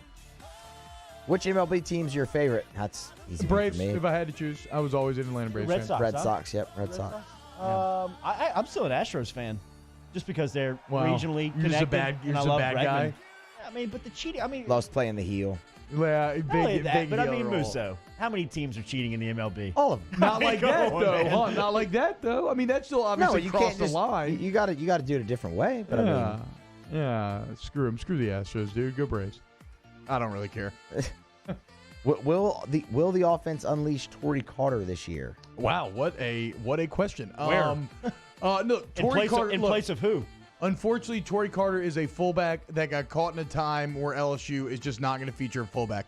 What Torrey Carter does give you, though, is excellent special teams play. You need somebody who's a little off, a little crazy, got like that killer instinct. He has that, and he embraces that. He doesn't shy away from the special teams role. He leans into it, embraces it. If you want to be a championship team, you have to have those type of players. So Torrey Carter has a role to play. It's just not on offense. Agreed. Let's see. Which unit has more pressure to perform this year? Offensive line. Well, he's Insminger's offense or Pelini's The defense defense, yeah. is the end of that question. I think that the offense does because I think that the defense is going to be better. I really do. Not because of the coach. I think because of the personnel that they're going to be better. That's fair. And I think that the offense, in replacing a left tackle, a center, and a right guard, is going to have more questions to be productive. I think that they will if they can answer those questions. I think that the offense is going to be fantastic. They'll be nothing like they were last year, but we can never expect. No, but last they year. just need but to they will still be very efficient and productive if they can get those questions answered. I mean, they still need to be a top 3, top 2 SEC offense. Like I think to make and if they can protect him, I think they can be. yeah, to make people feel good about the future. I really don't even know if I want to open this can of worms Do it. again. We'll get through it real quick. Do you dust your crawfish or not? No, man. Go next. No, I Next, exit out next, next. How many wives are in the hotel parking lots in the bubble? Those aren't wives. Yeah. Next question. No, there are wives. There are some wives wanting to know and hunting the Thought Hotel. Well, yes, but okay. You're saying waiting outside the bubble to Like, see who's see who's going on. Like There the are first line of defense. absolutely With a club some in their wives hand. yes, like with a baseball bat, slapping it on their palm. Exactly. Like- Leaning up against the car like Yeah. a greaser. Just Go Bucks! Whoa, Go yes. Bucks! Come out and Yeah. play. Great reference, T-Bob. Right. Jordy and T-Bob, what would you name the Washington Redskins? I said yesterday I like Red Wolves or Red Tails. I could also get behind like a Generals, but I just Yeah. don't think they're going to do that. That's Kind of like a team that political loses to approach. both I mean, embrace it. You're in the middle and the heart of DC. Of DC. Go red, white, and blue. What was the Senators? was it the Senators on the replacements? No, What that's was the Sentinels. the is the Sentinels. replacement. You could do like a Footsteps Senators Falco? Was Yeah, the Sentinels? Falco. and go like an ancient movie. Roman theme. was a great do like movie. Roman Senators. Gene Hackman. Assume Go ahead. Assuming there is a season, which players work their way into the first 2 rounds of the 2021 NFL Draft? From LSU? I assume so, I think Jabril Cox is going to have a chance. He was already on the edge going into the season. Where's Jacoby Stevens? Where's he at right now? I don't know. Is he a bubble first I don't and know, second honestly. bubble? I think don't he even could. feel. Yeah. What about Shelvin? If Shelvin could work his way into the first round. I think Shelvin could be a high first-round pick. I know we're high on him, but the rest of the country definitely doesn't view Terrace Marshall as a first or second round pick yet. Fair. But I think that he will be among that number. Damone Clark? Is he a guy that could play his way into a... Well, but are we qualifying him yet since... I mean, he's eligible. Oh, he will be eligible. He's draft eligible. Okay. If he's going to be, that would be a hell of a leap. That'd be a hell of a leap. I don't know if I can commit to Damone Clark just yet. Let's get one more in right here. Here's one for you, though. Austin Deculus. I mean, a guy that has played a lot of football. Yeah. Ton of experience. A lot of experience. You would think, really, I mean, if you think of the offensive line, who's the headline guy? Is it Ingram or is it Deculus? I mean, Who's the face of the offensive line? Yeah, at a certain point, I got to stop giving Ed Ingram as much credit as I've been giving him and wait for him to prove it a little more. So, yeah, I think Deculus is probably the leader of the line. So maybe right now. Deculus plays himself into a first, second round pick. First would be that'd be impressive. That'd be bold. the Second only- round pick makes a little bit more sense. Yeah, the only problem there is he's played so much that the temptation is to feel like you've kind of seen his ceiling. And while it's a very good college football player, it doesn't feel like a first or second round NFL tackle. I go back to your scouting report on why he may be an asset is because of his versatility. He's a guy that can. Yeah. I think they probably play him at the left side a little bit this year because You think so? out of necessity. Even though it was good to hear Ogeron speak about Dare Rosenthal again today. Yeah. I mean, again, he They speaks need about Dare to work out. Yes. They need Dare has to and- work out. And Liam Shanahan has to work out. Speaking of making a jump, I'm not taking you to jump first, second round, but if you have a dominant left tackle season, like it can only take one Money to really increase your draft profile. That's going to be OTB mailbag. All right, there it is. Eddie Oh, Bonine. wait, hold on. Ask about the childhood cartoon. Hey, T-Bob, the childhood cartoon, if you could resurrect one. Roadrunner. Oh, wow. Okay. That was off the top. Pirates of Dark Water. Does Never heard of anybody else remember this? Do you remember the show Never back in heard the of day? it. I don't know what that Who's is. you too young? Pirates of Dark Water? Never heard of it. Oh, it's one of the greatest shows ever. It only got 21 episodes. I have 14 on VHS tape. It's a live recording of Cartoon Network from like 96. So basically, you're going to resurrect it then. At the lake, You're the one at who's the gonna do lake it. over the 4th of July, we watched all the 14 episodes. And when I tell you, it's like a time capsule watching these commercials and everything else. It is love that. fascinating. That said, I've never seen the final 7 episodes. So I actually have a DVD collection of Pirates of Dark Water coming to the house. I'm very excited. Shout out to all my Pirates of Dark Water fans, though. Netflix, you need a reboot. It was way ahead of its time. Bring it back. I'm going to write the reboot. Bring the Roadrunner back. Eddie Bonine next. I guess. Off the bench with Kalata and T-Bob. Brought to you by Donaldsonville Glass and Body. If you're looking for work right now, they are looking for a collision. Donaldsonville Glass and Body. If you're looking for work right now, they are looking for a collision repair technician. Right now, they pay 50% commission. They offer a 401k health insurance with paid holidays and vacation with a signing bonus. Depends on your qualifications on that signing bonus. Over at DGBauto.com, they're now hiring a tire and oil tech over there as well. Get them going. If you mention Off the Bench and you've been in a collision or you need accident repair, $250 coming off of that deductible off the top. Just mention Off the Bench to the boys over at Donaldsonville Glass and Body online, DGBauto.com. DGBauto.com, DonaldsonvilleGlassandBody.com. Go there today for all of your car needs. You mentioned, I was kind of zoned out there, Jordy, you mentioned they're hiring, right? So go check that out. Tell them Off the Bench since you want a job. There's no better place to work than Donaldsonville Glass and Body, just like there's no better place to bring your car for everything that you need, even if it's like just an inspection sticker. So go to DonaldsonvilleGlassandBody.com, DonaldsonvilleGlassandBody.com.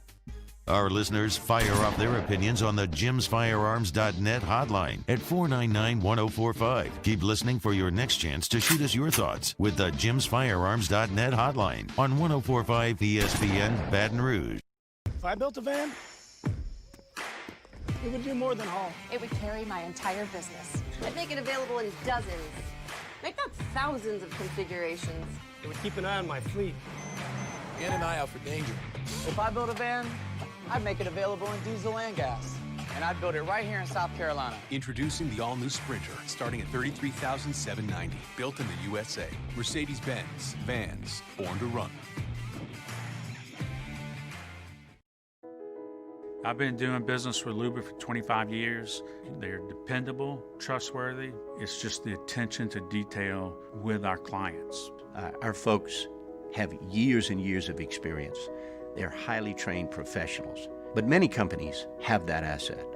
What I'd like to think makes Luba a bit different is that we use those talents in a way that truly is dedicated to serving the needs of the folks who depend on us. Visit Bayou Ford for a new 2020 Ford F-150 for only $30,400 with 0% for 72 months. And all new Bayou Ford vehicles come with a 1 million mile powertrain warranty. The crew at Bayou Ford is going to do right by you. Are you a licensed contractor? There's lots of good contractors in Louisiana doing work the right way, but unfortunately, too many unlicensed contractors are working outside the licensing requirements. Working as a contractor in Louisiana requires a license for the company doing the work. The Louisiana State Licensing Board for Contractors wants to help you get licensed to allow you to conduct work legally. It's not difficult to get the license. We can help you. Go to lacontractor.org for more information. Licensed contractors, it's the law. Gulf Coast Office Products is a nationally recognized Savin office equipment dealer based right here in Louisiana. Over 100 employees strong, Gulf Coast has the boots on the ground to support all vertical markets, from education, engineering, legal, and finance. With the latest in office technology, from desktop to production segment units, Gulf Coast and Savin have the perfect fit for you. Call 225-756-2644. That's 756-2644 for Gulf Coast Office Products. Our big New Year sale is going on now at Corval Toyota in Opelousas, and you can get $23.50 off MSRP on a 20 RAV4 XLE or lease a 20 RAV4 LE for $269 a month. Come on down to Happy Town. That's Corval Toyota in Opelousas, Happy Town, USA. Gulf Coast Bank and Trust is a local bank with a straightforward philosophy. It's about doing the right thing for our customers. Participating in our community with annual local fundraisers, offering individual attention in a modern banking atmosphere with a trusted local company. Gulf Coast Bank invested in technology with a local touch, giving our customers the power to bank anywhere, anytime. We're building relationships through personal service as the bank that cares about you. Gulf Coast. Tune in to Jimmy Ott's Game Time tonight from 6 to 8 p.m. Ben Mintz and Jimmy Ott will be live from Doe's E-Place on Government Street on 104.5 ESPN Baton Rouge.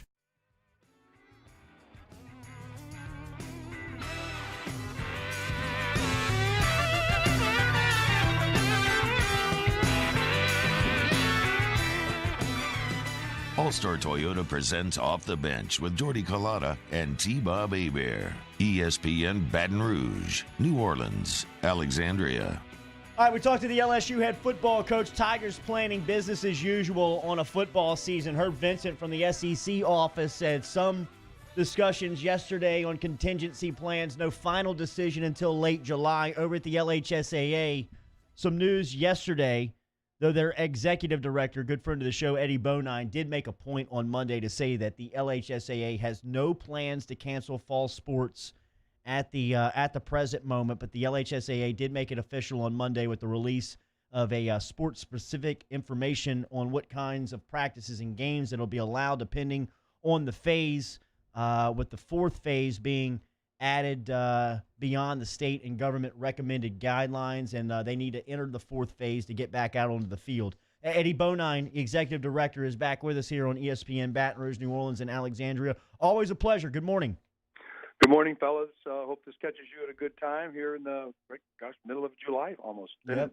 I hope it catch. I was about to say I hope you're doing okay and catching it at a good time, because it seems like it's pretty tenuous out there right now, Eddie.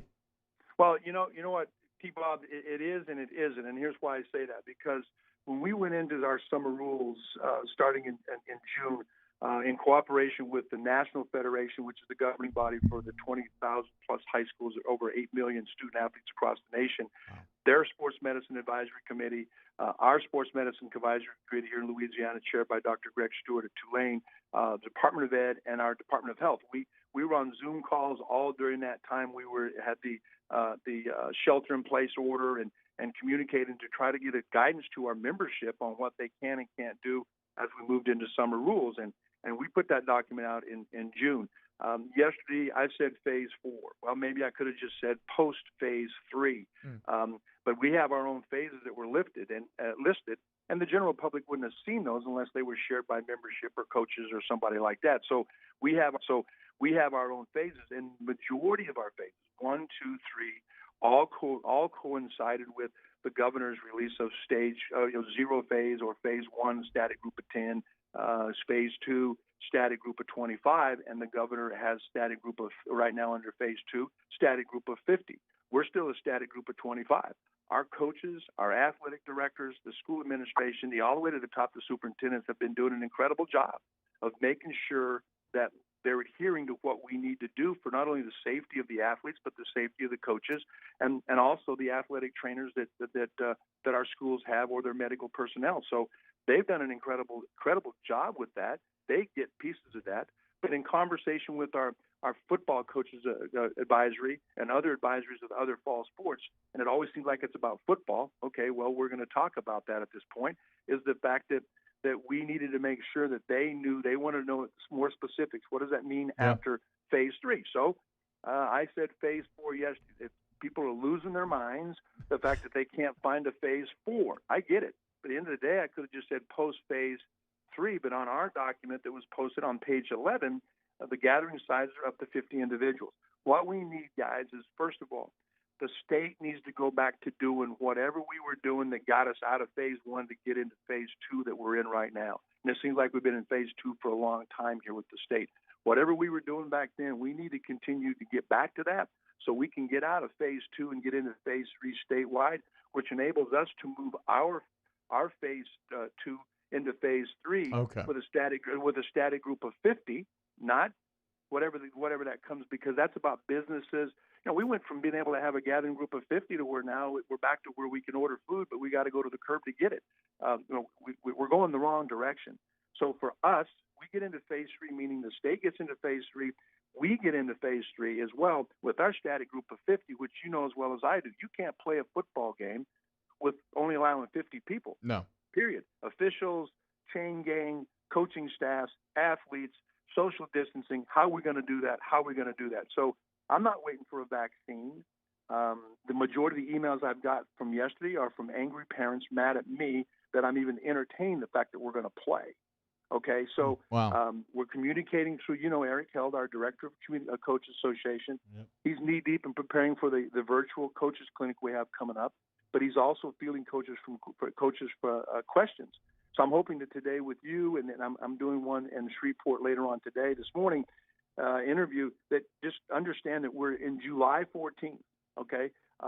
We're going to move gradually, but at the end of the day, our phase numbers are behind in what may be happening in the state, but we're doing it progressively. But we have to see a downward trajectory of the documented cases of COVID-19, likeness, if you will, positive tests percentage and total tests. We need to see that drop for a period of 14 days entering phase 3. But as you know, our Governor Edwards has gone 21 days with some of his orders. So we're in communication with everybody. We're trying to do this as deliberately as possible, as cautiously as possible. But at the end of the day, we need to get students back to school, regardless of the learning model, back to school, and then we will follow suit and do what we need to get the athletes not only back on the fields, our volleyball players back in the gymnasiums, but all of our fall sports at this particular point, which that grid came out yesterday. I'm hoping you guys have a copy. If not, I'll send it to you. It just basically says what you can and can't do and establishes a timeline. And so I think we're on track. At this particular point, there's no talk of cancellation. I'll make that again. We have no talk of cancellation. Okay. And what we're looking to do is to explain more on the timeline, and there may be a delay in the start, but guys, you went to school in the state. There's times during the state where you actually there's times during the state where you actually participated in a scrimmage or jamboree before school even started. Mm-hmm. And that could very well be the case, because we do have some school superintendents who I communicate with that may be moving their start dates back, and we're seeing a swing of that potentially beyond Labor Day. So we're working our way through that, gentlemen. Yeah, and it's a lot to work through, Eddie. So my main question, and I believe you answered it there, was just because I know the LHSA had their 4 phases. I wanted to know, is it independent of the state phases? So as I have it now, when the state moves to phase 3, the LHSAA will move to phase 3. That's when practice can begin, 7-on-7, some non-contact drills. And then y'all will decide independently when to move that into phase 4? Correct, and we don't necessarily have to wait for the state piece, because even if the state does show the downward trend and it's looking like it's getting better, and the governor decides at that point he starts opening businesses back up and that kind of stuff, then we can actually turn it into a collision sport if that be the case for football. Okay. In phase 3, there's going to be allowance for putting on the helmets, the pads, and they can look like football players, and they use the 7-man sled, the 2-man, the 1-man, the tackling dummies. They can get in to actually start working on some of that soft tissue, toughening up, doing that kind of stuff. And that's what the coaches and our medical personnel have told us is allowable. Volleyball is playing. Guys, I said it yesterday in testimony, and it's statewide. I just got off the phone with my executive director colleague from Georgia. We have a lot of athletes that are traveling to Florida, volleyball athletes traveling to Florida, and we're talking tens of thousands to play in tournaments. I had a legislator walk up to me yesterday and say, Mr. Bonine, I have a daughter who plays travel softball. And I said, well, are those particular events practicing social distancing and masks? And he looked at me and smiled. That's the kind of stuff that when we have our kids in a controlled environment, again, our coaches, our ADs, and everybody, medical personnel at our sites, school sites are doing a great job. Those kids leave on Friday. They show back up on Monday. Unless some of them are dual sport athletes. They're traveling. They're playing around, not only in our state, but around our state, in other sports. And that's when we have incidents where we come back.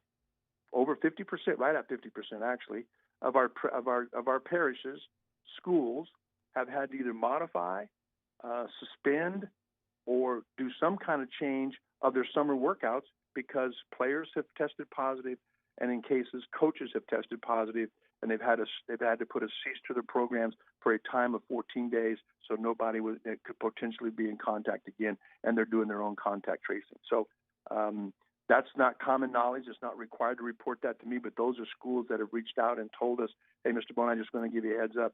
We've shut down until this date. We've shut down until this date. That kind of stuff. Eddie Bonine from the LHSAA, Executive Director over there, with great information this morning. It'll be podcasted for you this afternoon and on our YouTube page for those of you that may have missed the update from the Executive Director. Thank you as always, sir. Thank you so much. Tell me anything you need from me. You know how to get a hold of me. Yes, Yes, sir. Thank you. Eddie Bonine checking in this morning. We will close out hour 2 next. Off the bench with Kalana and T-Bob. Brought to you by Coy's Diesel. Online at coysdiesel.com. Remember, over at Coy's Diesel, they're online and easily can be found there. Remember, if you need a technician today, Coy's has you taken care of. They have. If you're having issues with your diesel truck but can't afford the downtime, get in touch with Coy's today. Online at coysdiesel.com for same-day diagnostics. In fact, if you need maintenance, Coy's has techs available all day to take care of your maintenance needs. Drive up with no appointment, no wait necessary. All online, coysdiesel.com. That's right, coysdiesel.com. Whether you need a part for your Duramax, Cummins, Power Stroke, they have it all going back years and years. It's a one-stop diesel shop. Coy is spelled C-O-Y, so it's Coys, C-O-Y-S, diesel.com. Right when you get on the site, Kristen pops up in the chat box. You want to chat with sales. You want to schedule service. You need that 24/7 emergency roadside assistance. It's right there at your fingertips for all your diesel vehicle needs. Go to coysdiesel.com. In times of need, get a full list of phone numbers, websites, and other important emergency information on the Demco Stormwatch page at 1045ESPN.com. If I built a van, it would do more than haul. It would carry my entire business. I'd make it available in dozens. Make that thousands of configurations. It would keep an eye on my fleet. And an eye out for danger. If I built a van, I'd make it available in diesel and gas. And I'd build it right here in South Carolina. Introducing the all-new Sprinter, starting at $33,790. Built in the USA. Mercedes-Benz. Vans. Born to run.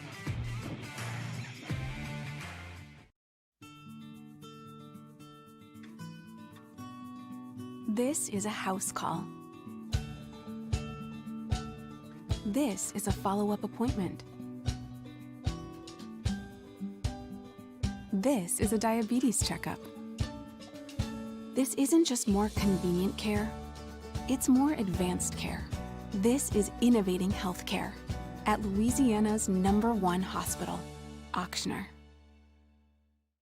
ServiceMaster Elite create clean, disinfected work environments. As a local business, we take pride in serving the New Orleans and Baton Rouge areas. Our cleaning protocols follow CDC and OSHA standards for healthcare settings, offices, senior living, restaurants, and industrial plants. Contact ServiceMaster Elite to get your operation ready for reopening with germ disinfection cleaning. ServiceMaster Elite, the trusted choice in professional cleaning since 1996. To all of our heroes working on the front lines of this COVID-19 pandemic, your bravery and selflessness represent the very best of us, and we want to say thank you. I'm asking everyone around the state to join me in celebrating the heroism of our healthcare professionals on the 19th of every month at 1900 hours, that's 7 p.m. Write a note of appreciation, make plans to donate to charitable organizations, or say a prayer. To learn more, visit 19thanks.org. Thank you, and God bless. Crime has serious consequences, but anyone can make a mistake.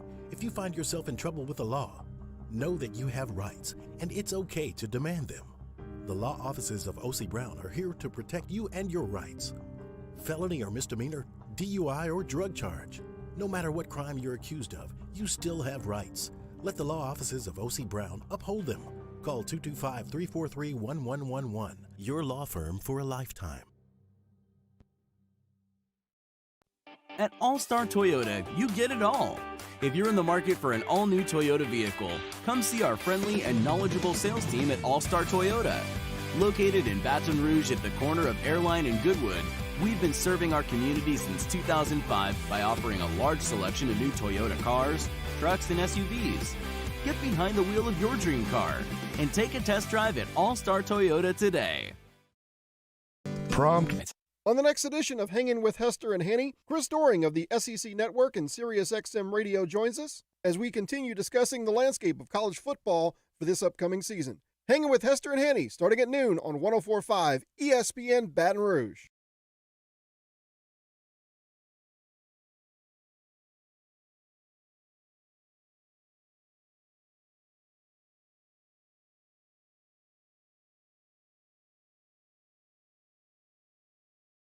All-Star Toyota presents Off the Bench with Jordy Collada and T-Bob Hebert. ESPN Baton Rouge, New Orleans, Alexandria. Good stuff from Eddie Bonine, LHSAA Executive Director. Coach Ed Ogeron was here in the first hour. Herb Vincent stopped by at the top of hour 2. We'll talk to T-Bob. We'll talk to Nick Underhill from New Orleans.football as Underhill will dive into some of the storylines around the New Orleans Saints. Doesn't seem good. That doesn't sound good from Bonine. I don't get a good feeling. I mean, I'm kind of taking the opposite approach. Really? Yeah.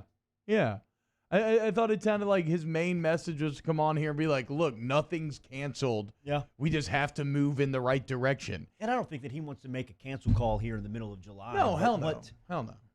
What it does feel like is that high school football is going to be a casualty that is just swiped, that is going to be because of just over precautions being taken. And you mentioned the junior class who really is going into their recruitable year as far as making the jump to a recruitable athlete. But the seniors, to be able to have this opportunity and to miss out on it is just I can't even begin to relate to that.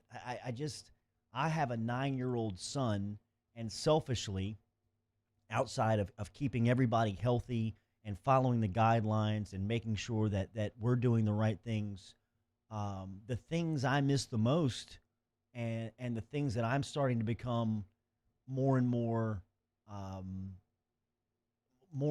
kind of missing is watching him play and him having those opportunities as a kid to have these summers and to have those falls and to have those experiences that when I think about my childhood, or I think about my high school experience, that's the first thing that I see. That's the first thing that I remember. That's the first thing that I go back to is the locker room, the bus trips, on the field with your friends, going through those experiences that are just being, you know, in the world we live in, without sounding, you know, overly non-sensitive to the matter, is, man, it's a tragedy to take those things away from those kids. You know, like, it's just in the sense of they miss out on those experiences. My only issue is I don't like framing it as taking them away. Because that's right. the thing. And nobody's sitting here making a conscious decision. That's like what's so frustrating about all these people in the huddle being like, oh, it's all like people are, I know guys who they're showing up for COVID tests and they're not even getting them, and then they're reporting them as positive. Okay, who benefits from this grand conspiracy that everybody is alluding to? Who benefits? How are all these people magically on the same page? Like these ideas that there's some sort of shadowy cabal driving this all up, this conspiracy, it's just so absurd to me. It requires so many actors being on the exact same page. It is wild. And then I'm asking people, okay, where are you getting this from? Follow the money. Follow the money. What kind of weak-ass non-answer is that? That doesn't even make any sense. Follow the money. It's just, it's got me tearing my hair out. Nobody wants to take stuff away from these college kids. Nobody wants to get the economy shut down. You know what happens when you enter a depression and you're an elected official? You don't get elected again. That's just how it works. What happens on your watch, even if it is something like a pandemic, reflects upon you. This benefits no one.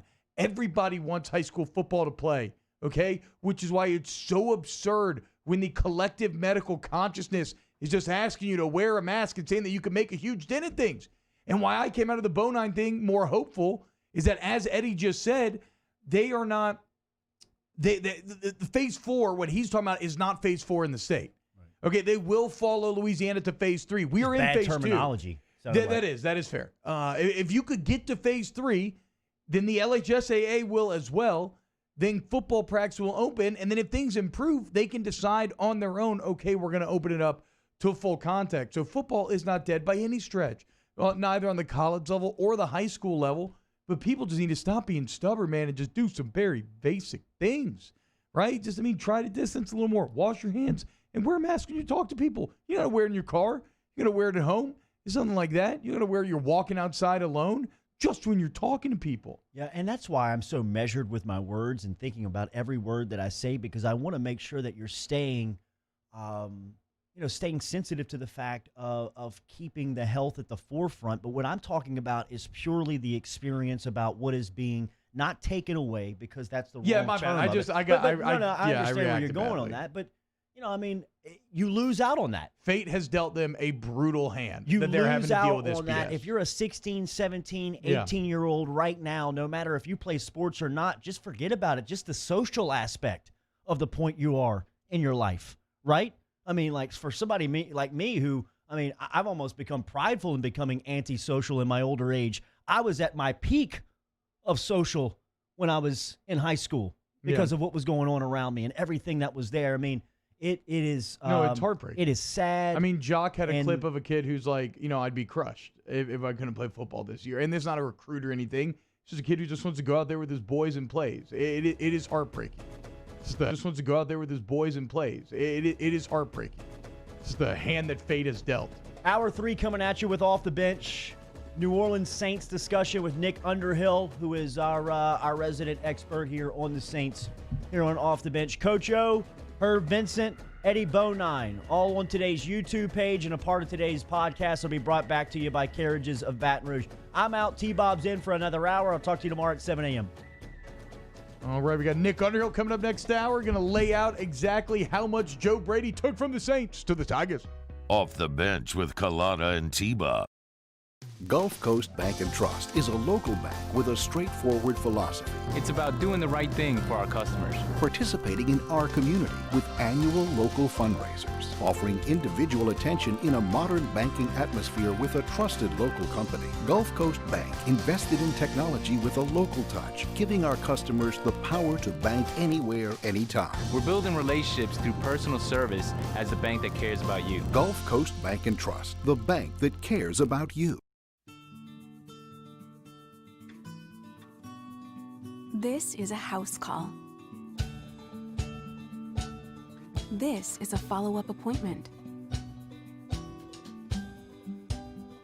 This is a diabetes checkup.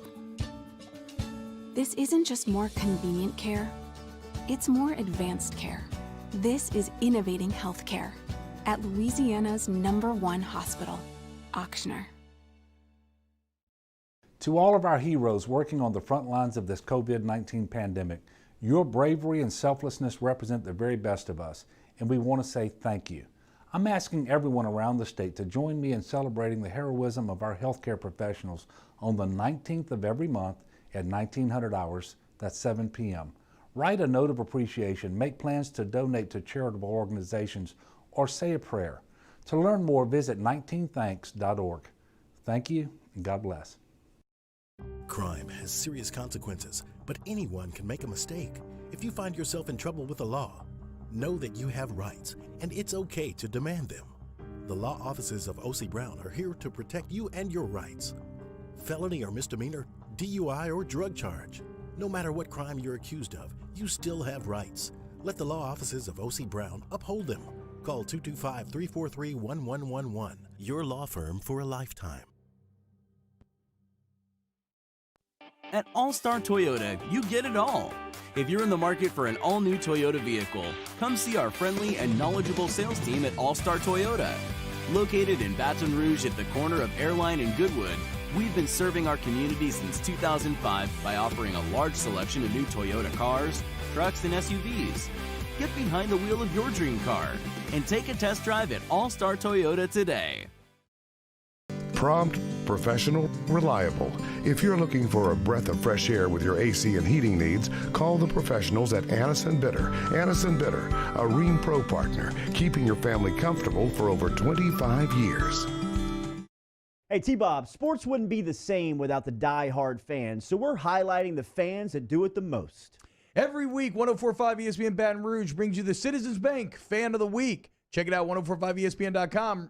It's the Citizens Bank Fan of the Week. Visit Bayou Ford for a new 2020 Ford F-150 for only $30,400 with 0% for 72 months. And all new Bayou Ford vehicles come with a 1 million mile powertrain warranty. The crew at Bayou Ford is going to do right by you. I've been doing business with Luba for 25 years. They're dependable, trustworthy. It's just the attention to detail with our clients. Our folks have years and years of experience. They're highly trained professionals, but many companies have that asset.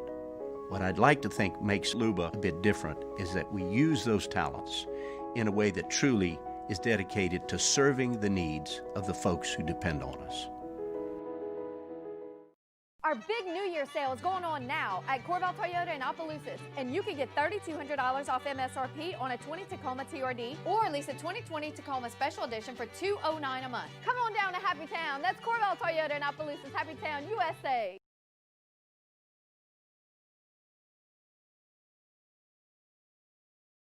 GLHD2 Baton Rouge. This hour is brought to you by Spencer Callahan.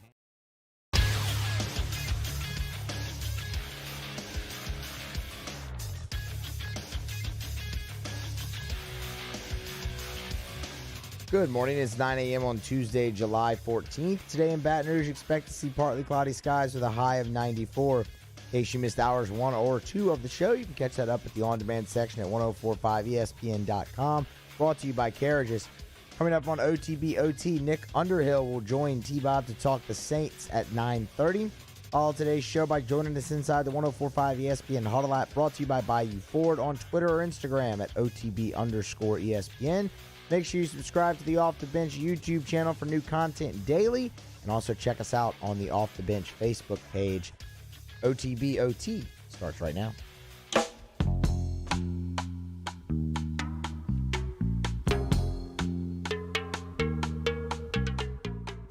All-Star Toyota presents Off the Bench with Jordy Collada and T-Bob Hebert.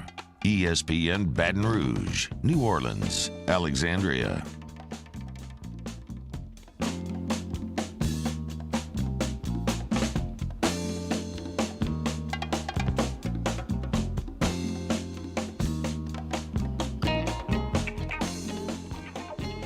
Welcome back. OTBOT, hour number 3, starting now. I got my NBA Jam shirt on. Zion and Brandon Ingram adorning the shirt. A bit ironic, though, Danny. Because one of the main questions that the Pelicans are going to have to answer during this bubble period is, can the Zion and Brandon Ingram dynamic work, right? Because when Brandon Ingram was at his best was when Zion was not a part of the team. When Zion returned, there were some growing pains. Now, thankfully, they've had a couple months to work through those growing pains, and so that's one of my main questions for this Pelican team. Can those two end up working together? Can they end up being complements to one another? Because as it stands now, it was a little bit harder for BI to create with Zion taking up some more of that space in the middle. But so I'll let you know my goals for this hour. First off, I'm very excited to talk to Nick Underhill at 8:30. NewOrleans.football, which is his site that he runs alone. You can subscribe to it directly. Support Nick. He had an excellent piece yesterday in which, of course he did this. He looked at every single play from both LSU's and the New Orleans Saints season and tried to answer a very dense question, which is, how much of that Saints offense, of those Sean Payton concepts, did Joe Brady bring to LSU? And it answers a couple of questions, because first off, it lets us know just the impact that kind of Peyton had through the grapevine on last year's LSU National Championship team, which, as you'll see, I almost think it begs the question of, is Sean Payton the most important offensive mind in Louisiana football history? But then it also informs us as to maybe what Joe Brady will be bringing to Carolina, right? And what you could expect out of Bridgewater and Carolina there. So we're going to chop that up with Nick. I'm really excited for that. I want to talk a lot about the NBA bubble. We got some funny bubble stories coming out, Bubble Watch 2020. And I also want to reacquaint ourselves with this New Orleans Pelicans team. Because, look, maybe you were really excited when they got Zion. You're all hyped for the season. Then the Pelicans start 6-22, losing 13 games in a row. You may have bailed at that point. And if you did, there's something wrong with that. I completely understand that. But guess what? You're probably ready to get back on the bandwagon. You've been going through a dry spell for months now, no sports, and here we are. We're like 1 week from scrimmages, 2 weeks from actual games being played. So I want you, when you sit down to watch the games, I want you to have a rooting interest, understand some of the dynamics of this roster, very base level, like water cooler type of stuff. So we will reintroduce the Pelicans as well. And I would like to give a rest in peace to Grant Imahara, who I'm sure many like myself thoroughly enjoyed him. He was one of the hosts on Mythbusters. He passed away at 49 years old. Very sad in its own right. I would like to celebrate Grant, though, and Mythbusters. And it begs the question. So yesterday we did a poll question of, it was really stupid, right? It was bacon, egg, and cheese sandwich or sausage, egg, and cheese. Sausage, egg, and cheese ended up taking the win. Danny said 53-47. Logic rules the day. But thinking about Mythbusters got me thinking about a very specific question that maybe y'all can relate to, maybe you can't, right? And that is, put this on the poll. Which Discovery Channel television reality show was most bingeable or most watchable? We'll figure out the wording. And on my list, I got Mythbusters. I got How It's Made. I got Dirty Jobs with Mike Rowe. And I got Cash Cab. 4 shows that, for whatever it's worth, when I was in college, it was right on the kind of edge of the streaming revolution. Like, I think by my senior year, 2010 and 11, Netflix was starting to get bigger, and I remember starting to watch movies streaming a lot. But really, for the whole beginning of college, it was just whatever's on cable. And, man, whenever one of those shows was on, Dirty Jobs, Cash Cab, Mythbusters, you just pop it on, sit back and chill. But rest in peace to Grant Imahara. An incredible career, spanning all different industries and just a creative mind. And I feel for him. And I'm just saying, you forgot forensic files. I don't know. I was never that has no touch on me. Maybe we'll throw like an other option in there. But let's talk about Bubble Watch 2020. As I don't know about y'all, to me, it looks like the Pelicans are quickly becoming the darling of the bubble. Zion is the most likable young superstar in the game right now. Josh Hart continues to emerge as a never-ending supply of memes and funny stuff, whether it's the missed high fives, the reaction when James Harden bounced a ball off his face earlier this year, him struggling through golf live on JJ Redick's Instagram stories, getting salty that they didn't put his backwards dunk on the original Twitter post yesterday. Josh Hart working his way into everybody's hearts. And then, as Danny pointed out yesterday, I was all ready to commend Twitter Sports for being on the Pelicans bandwagon, but it looks as if they've bailed and they've joined the Blazers. That's fine. That's fine, even though Portland is maybe the team that I'm most concerned about heading into this bubble, given that they got Zach Collins and Nurkic back. But, okay, before we talk about other teams, let's talk about your team. Let's talk about the New Orleans Pelicans. And let's reacquaint ourselves with this team. So, as far as the starters go, you have a clear 5 pieces, right? Zion's a centerpiece. He is your young, transcendent superstar. The beginning of his career, we laid it out last week. The beginning of his career is full of statistics where the only other guys that have accomplished these things are like Michael Jordan, Shaquille O'Neal, right? He is keeping company here just 20 games in with the greatest basketball players of all time. So I have no problem calling him a transcendent superstar. That's Zion. Brandon Ingram is your all-star wing. In a day and age where everybody in the NBA desperately wants an all-star wing, you managed to get one. You managed to trade an all-star in Anthony Davis and get one in return. You need to really think about that for a second because it is incredibly rare. Brandon Ingram is a scoring threat, creating for himself, shooting 40% from 3 this season. He's long. Word on the street is during this few-month break, he's added weight, which was maybe the one thing that was lacking in his game is a little bit of physicality.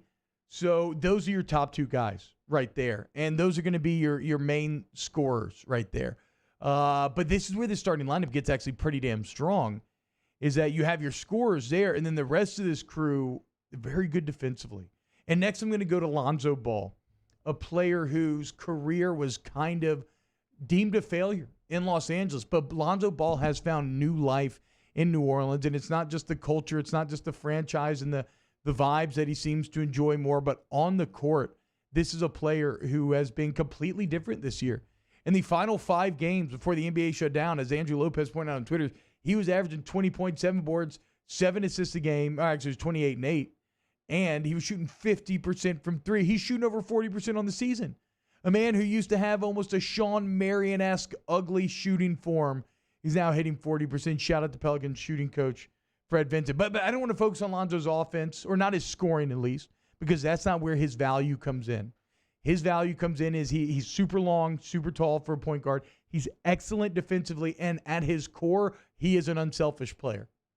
He wants to be the floor general. He actively wants to be the guy facilitating Zion and Ingram and setting them up for success. And every now and then when he gets his catch and shoots, he's going to take those, and he's been hitting them this year. Lonzo Ball is, as we'll get to in some of these numbers, is maybe the key to everything. And then your other starting guard, you got Jrue Holiday, arguably the best two-way player in the NBA. He's definitely in the conversation. Offensively, he's a little inconsistent. He can have his nights where he's unstoppable. He can definitely create for himself off the dribble. He can have his nights where he's a little sloppy and he's turning the ball over. Where he is the most consistent is defensively. This is a first-team All-NBA defender year in and year out. Even if he wasn't literally put on the team, he's always in that conversation. And so when you combine him and Lonzo, that is one of the best defensive backcourts in the entirety of the 22 teams that are currently returning. And then finally at center, it gets a bit interesting because you got Derek Favors, who grinder guy, came from Utah, veteran presence, been in the playoffs.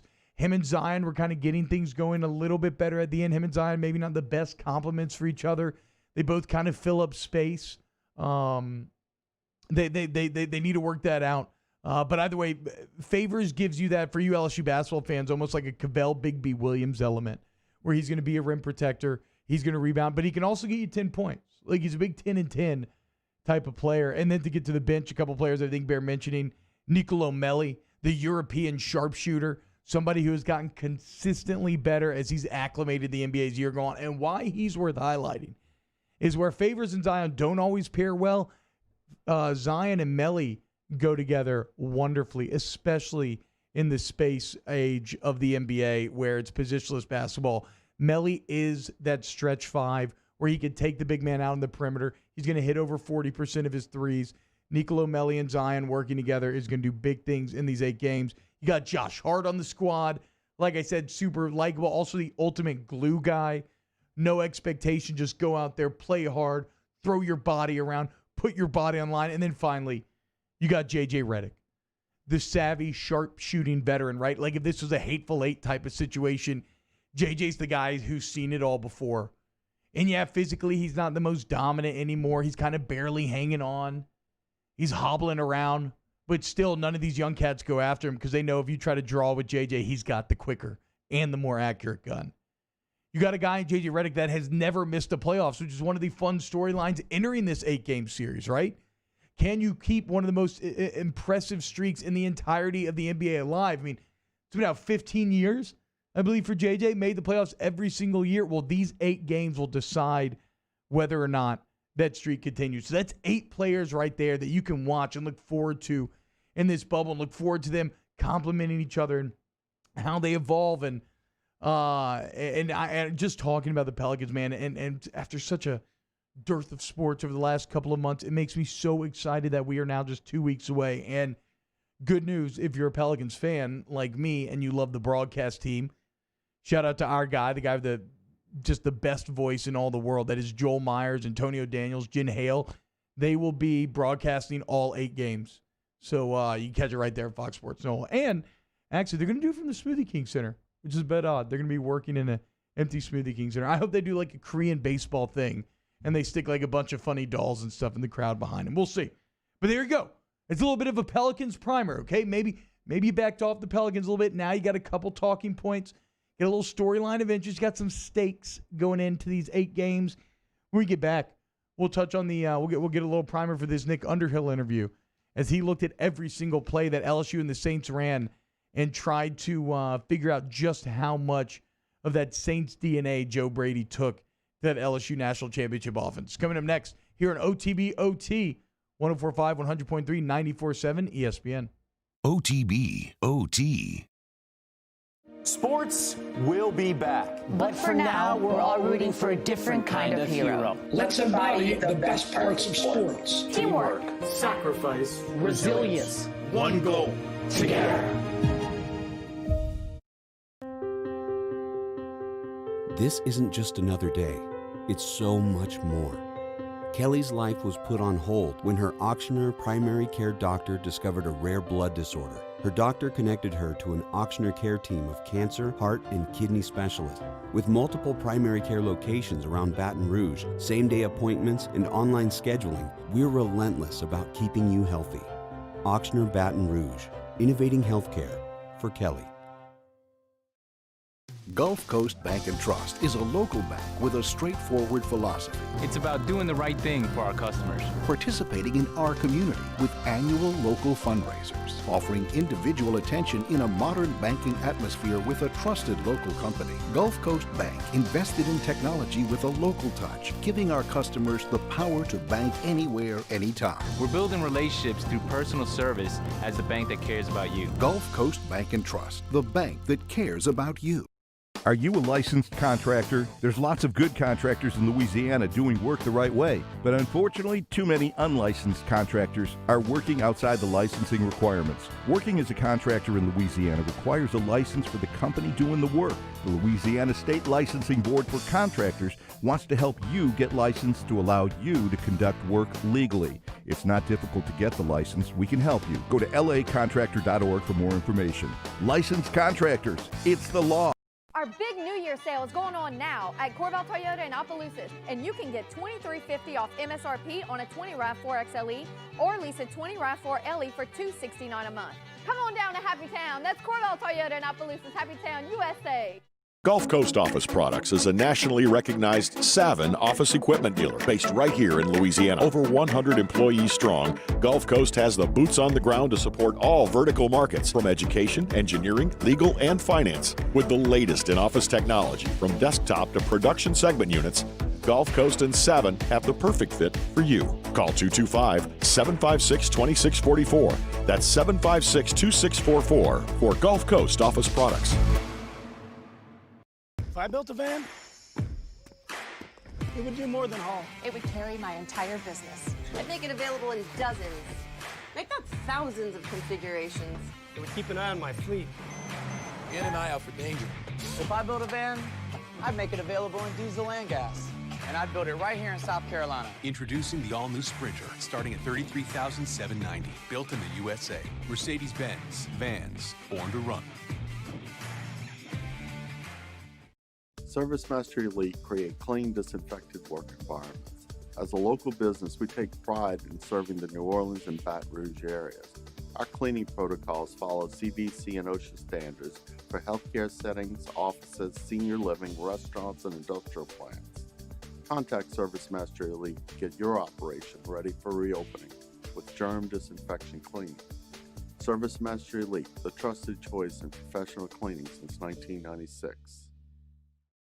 To all of our heroes working on the front lines of this COVID-19 pandemic, your bravery and selflessness represent the very best of us, and we want to say thank you.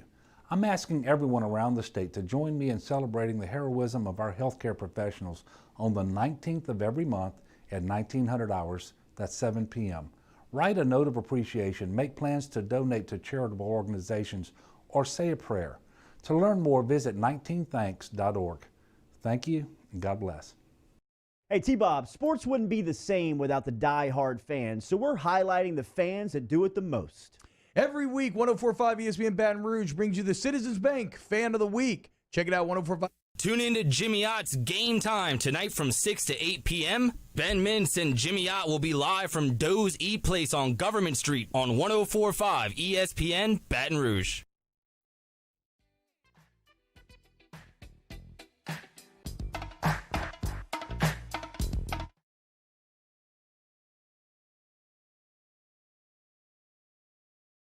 All-Star Toyota presents Off the Bench with Jordy Collada and T-Bob Hebert. ESPN Baton Rouge, New Orleans, Alexandria.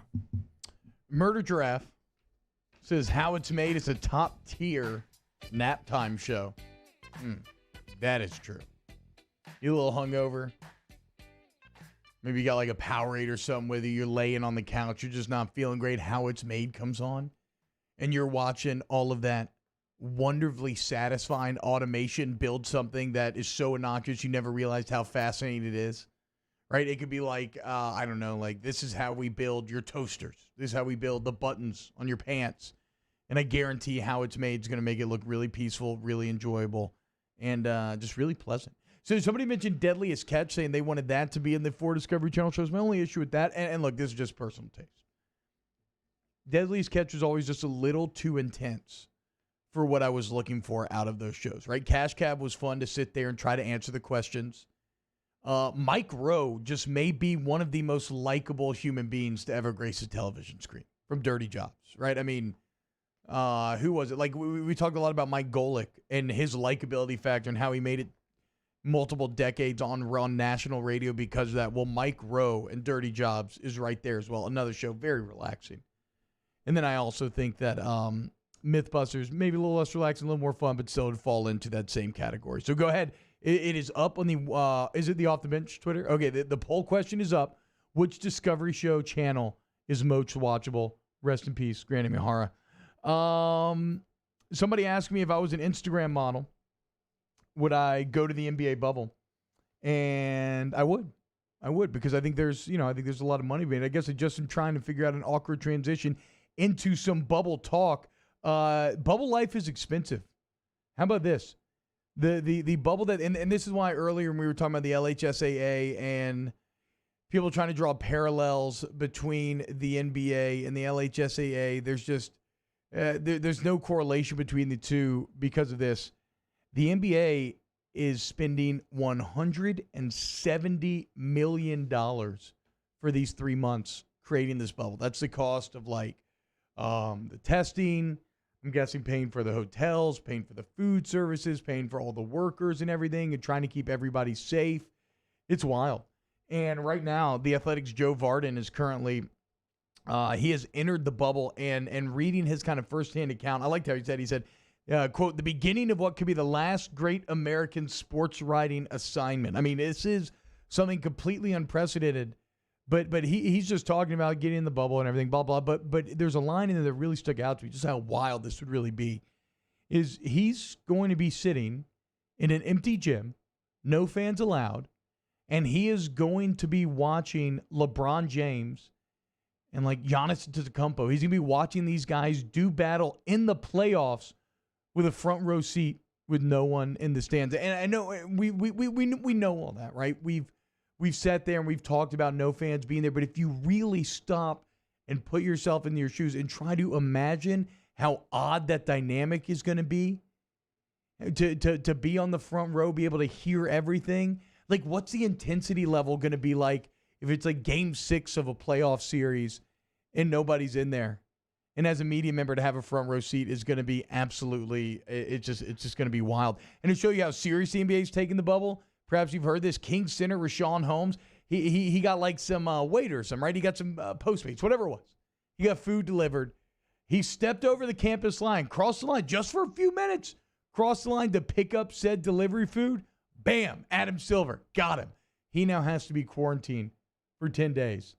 Other news out of the bubble, Rajon Rondo of the LA Lakers officially done. He broke his thumb. He's out 6 to 8 weeks. A big blow for the Lakers, especially considering their other guard, Avery Bradley, has already decided to opt out of this NBA return. So a big hit there for the Lakers. Speaking of potential hits, how about this? Russell Westbrook and James Harden testing positive for COVID. Now, this was not in the bubble.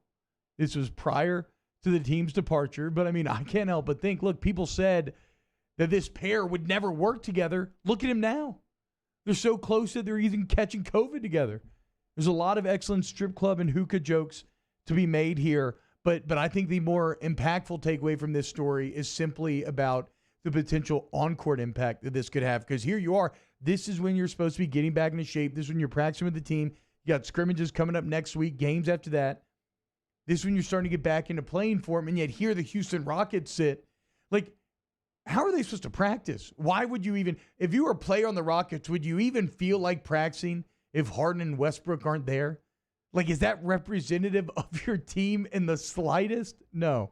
As far as when they're going to return, I think it could be anywhere from a few days to a week. It sounds like they may already be a week into their recovery. And finally, the most awkward bubble story yet, and we've all been a part of things like this. Did y'all ever have a school dance that nobody showed up at, or like a birthday? I guess just from my experience, I went to a very Christian high school, and there were hardcore, like no grinding rules or anything like that.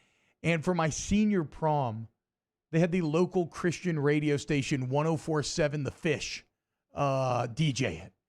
Needless to say, that's bad, man. Yeah. Oh, that's bad. 104.7 The Fish to DJ it. Great name for the radio station. Yo, and here's some Puddle of Mud. All right, here we go. How about that POD? Look, I either way, it just created this awkward dynamic where like people showed up and then left, and so it's just this guy spinning alone and trying to get like the 10 people there hyped up.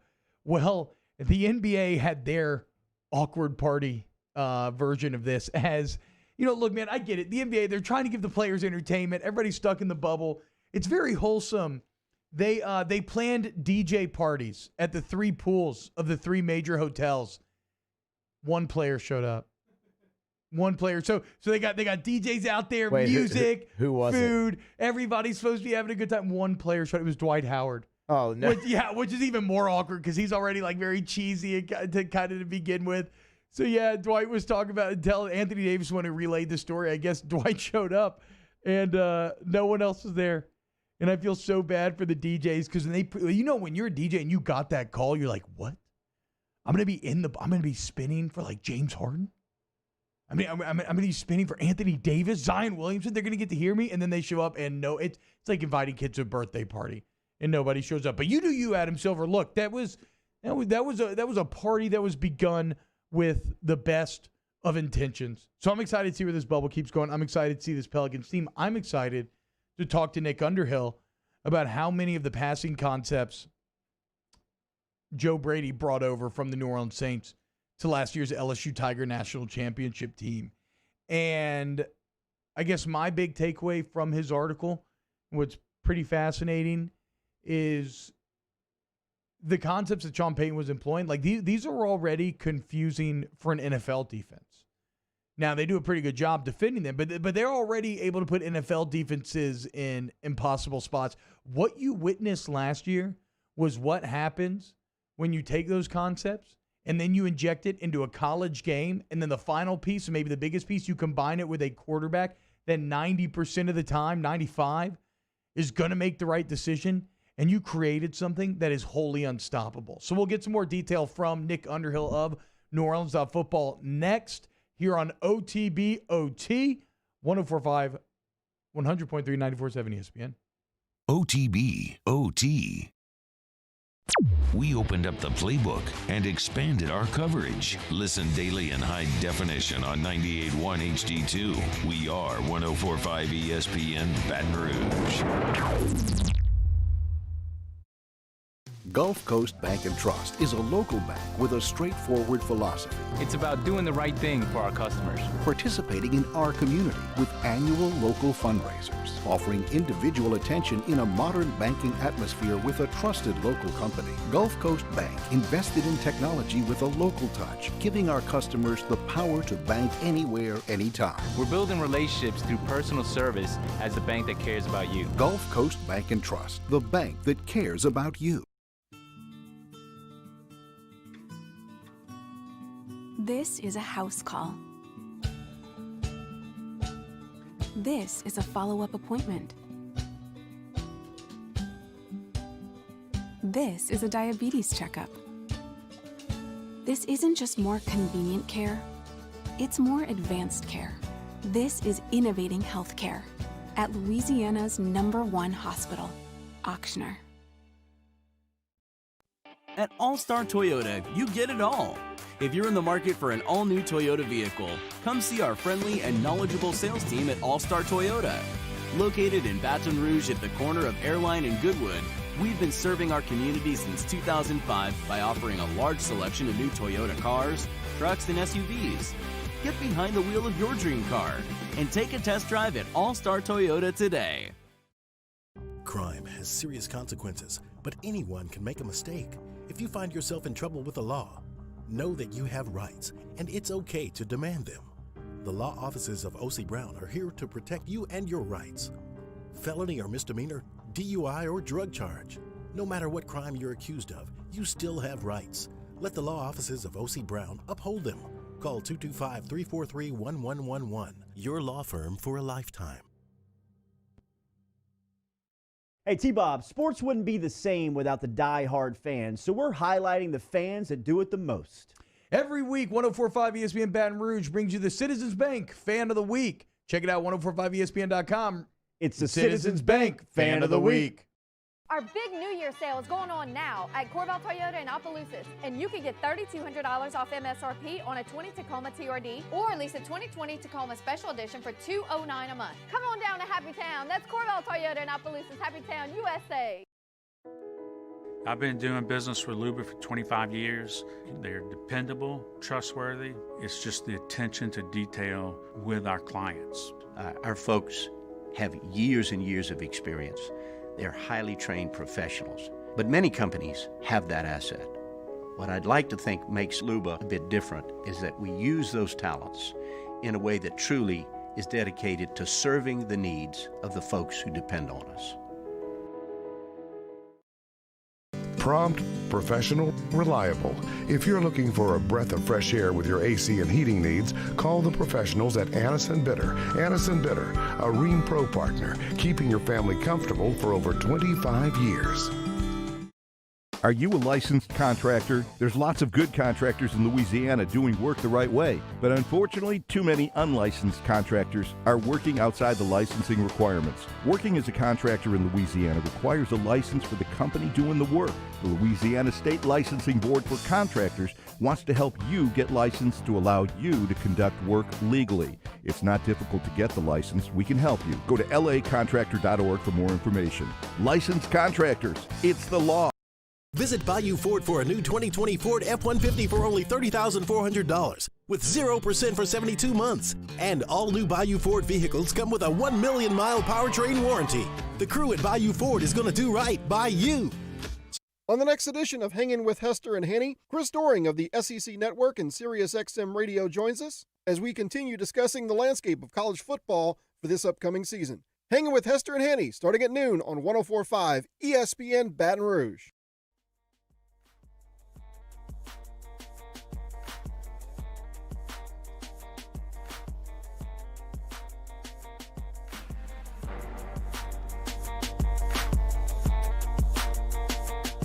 OTB, OT, with T-Bob Hebert, ESPN Baton Rouge, New Orleans, Alexandria. All right, OTB-OT poll question. Which Discovery Channel show was the most watchable? It's a close race right now. Mythbusters leading with 34% of the vote. Dirty Jobs coming in right behind him at 25. Cash Cab at 23, and How It's Made at 17.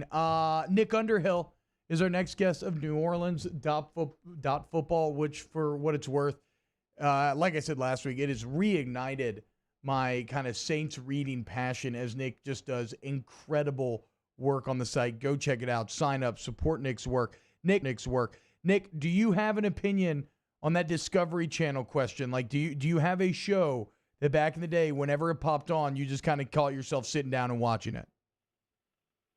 Yeah, I mean, before we had the internet and had options of Yes. doing things, I definitely got caught up in some Cash Cab marathons. I would have loved to get in there. I don't think I would have made it very far, but I mean, I definitely burnt a lot of hours watching that show. So that would probably be my pick. I'm not much of a science guy, so that's kind of the default answer. The red light challenge, man. I mean, how hyped would you have been if you stepped in a cab and all of a sudden the lights start going crazy and then that bald head turns around like, oh my God, it's Ben Bailey. Even though, whatever, that was always actors in the car anyway. All right, Nick, speaking of getting to the dirty root of things, you once again did something insane where you watched every single play of LSU football and every play of the Saints football, and you tried to find out the connecting strands between Joe Brady and what concepts he brought from Sean Payton. Obviously, that is a huge amount of information to start with. How do you think the best way to kind of parse through it for the listener is? Like, what did you find? So, yeah, I think that it's definitely fair to say that the foundation of the LSU offense is built upon the same foundation that the Saints offense is residing on. A lot of the stuff Sean does, there's a lot of levels concepts, and a lot of the things, his passing concepts are designed to create triangle reads for Breeze so that you can kind of look to one side of the field. You don't have to spend a lot of time scanning.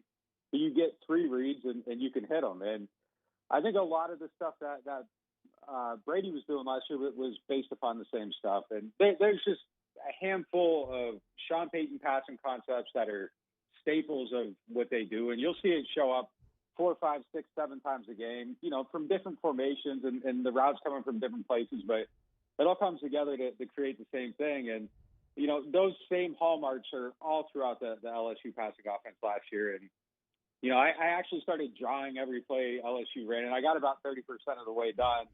And I was like, this is kind of ridiculous because he's not even there, so I'm not going to use all this. But, I've been doing that with the Saints for 6 years. I got every play that they ran drawn. So I can kind of see this stuff pretty quickly. And a lot of it was like watching a Saints game, which isn't a huge surprise. But, I was just curious how much influence there really was. And then, is Carolina basically going to be running the Saints offense next year? And, I think to a large extent the answer is yes. So, Nick, just like in reading the first couple play breakdowns that you have in the article, I was kind of hit with what appeared to be, I think, your big takeaway as well, which is these route combinations are already very effective at stressing and confusing defenses on the NFL level. What you witnessed last year is, if you can execute it, you witnessed what these route combinations can do on a college level.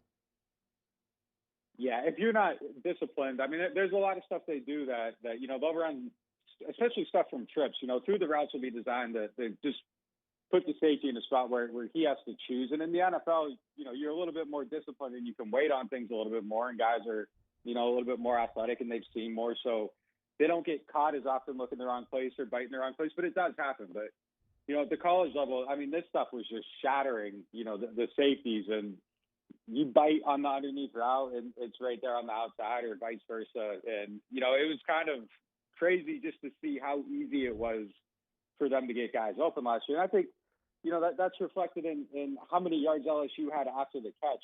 There's a massive percentage of Burrow's yardage.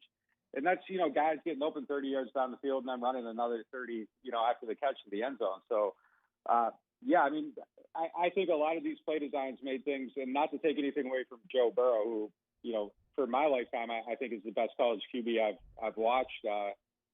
I'd put Andrew Luck in there maybe, and I think I'd probably take Burrow. But, I mean, Joe Brady made things really easy on him. And it's the perfect marriage of, OC and QB. And, I think that's everywhere in the NFL. Joe Montana isn't Joe Montana without Bill Walsh. Drew Brees isn't Drew Brees without Sean Payton. So that's not taking anything away. It was just the perfect marriage of play caller, play designer, and QB. Do you have an opinion, Nick, on how much a new LSU regime can kind of continue and build upon the concepts that Brady introduced? Because one thing that you've written extensively about in the past is Sean Payton's constant ability to innovate on top of whatever he's already built. How confident are you that LSU can kind of do the same now that Joe Brady's gone? Yeah, I think they jumped out so far ahead last year with this offense that if you get somebody to come in and call the right plays, I think you could probably run the same offense for a while before people catch up to you. I do think one of the advantages they had is that, I think Burrow was able to do full field reads, which you don't see a lot of with college quarterbacks. And, I think that's a huge advantage there too. But, I mean, just getting the right guy, if they can teach it and they can install it and the next quarterback grasps everything they're trying to do, I don't think that it's going to become stale anytime soon. So, yeah, I mean, they can build upon it and keep tweaking it. It's just, I think if they keep that same foundation in place and, if Miles Brennan can read the field the same way, I don't think it's going to be, the offense falls apart or anything like that. I think they got the right pieces in place for sure. Yeah, it's like you said, man. The scheme sets the quarterback up for success, and then you just have to have a quarterback that's able to make the right choices. And you know what, your article, so Burrow last year, Nick, talked about how he had quotes where he was like, look, if I make the right read, the defense cannot be right.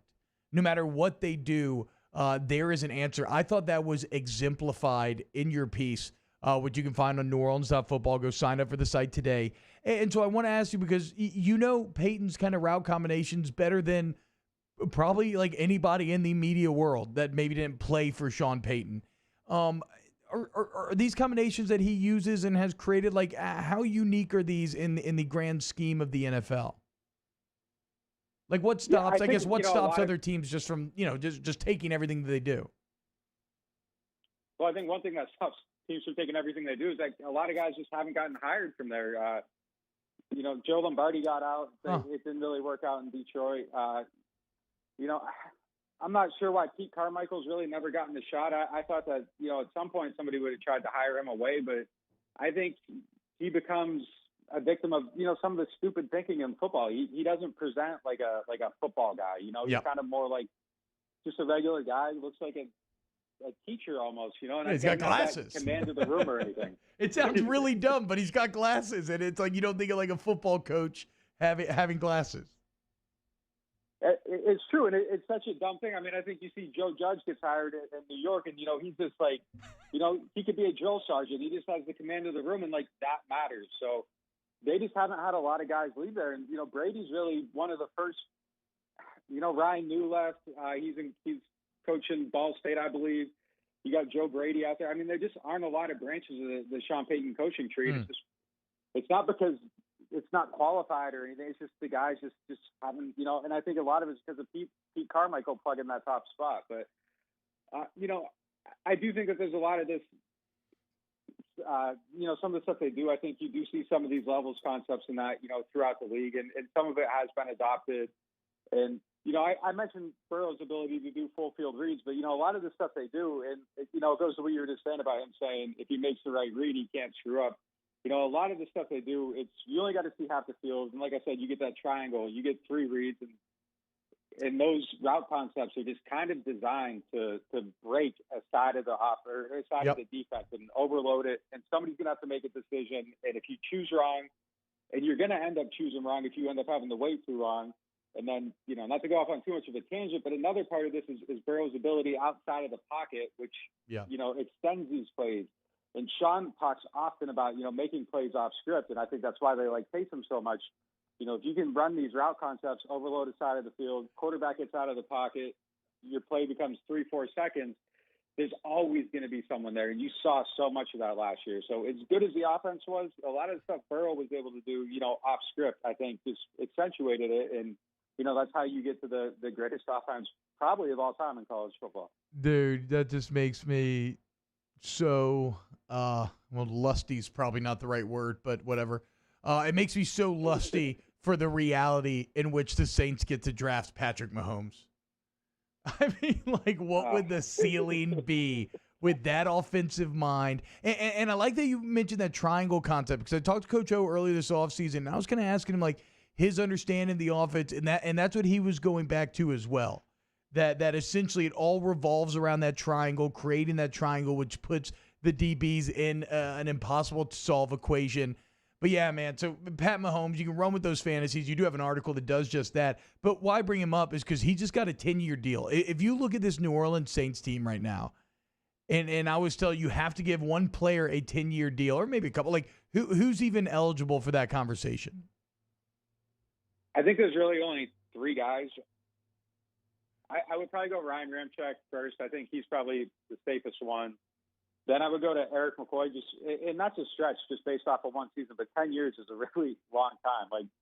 Mike Thomas is 27. You'd like to give him a 10-year deal. And I bet with the way he plays, that he'll probably still be really good at 37. Yeah. But a guy making it to 37 is a stretch. So I would go Eric McCoy next, and then I think probably Will Lutz. He's top 5 in field goal percentage in all-time NFL history right now. And kickers age pretty well. So I think over 10 years, it wouldn't be a terrible bet. But those are really the only 3 guys I would take a chance on. But my real answer is none. A 10-year deal is insane. And, not even Ramczyk. You wouldn't even realistically entertain it with Ramczyk. Yeah, I just don't think so. I think 10 years is just crazy. I mean, I would probably put my cap on any deal around maybe 5 years. If you got the right quarterback, Mahomes. Mahomes I would do 10 years for. Maybe Kyler Murray I would consider it, but I think it's way too soon for him. And he's a smaller guy, and the odds of him making it 10 years without taking that one hit that changes his career. I don't want to jinx the guy, but just his size and the way he plays would make me nervous. I mean, Mahomes is the only guy in the NFL I honestly think I'd do it with. Yeah, the unquestioned king of the NFL, man. What he's done before age 25 is just absurd, and I'm looking forward to see what he's going to do this year again. Nick, I love talking Saints football with you. You are the best. I know everybody in the Saints fan base is super happy to have you back. Go to neworleans.football. I think neworleansfootball.com also redirects there. You can sign up for the site and get you can support Nick directly and get access to all of his wonderful work. Nick, thank you so much for joining us this morning. Yeah, I appreciate you having me.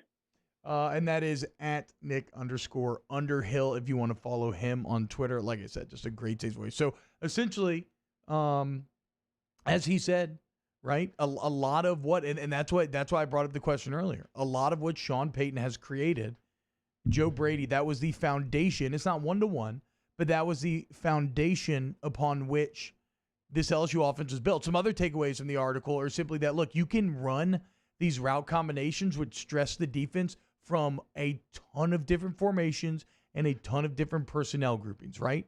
So that's the genius of this kind of offensive system, is that things are never going to look the same before the snap, although for the quarterback's decision-making, they could almost essentially be the same because he's still looking at the same triangle.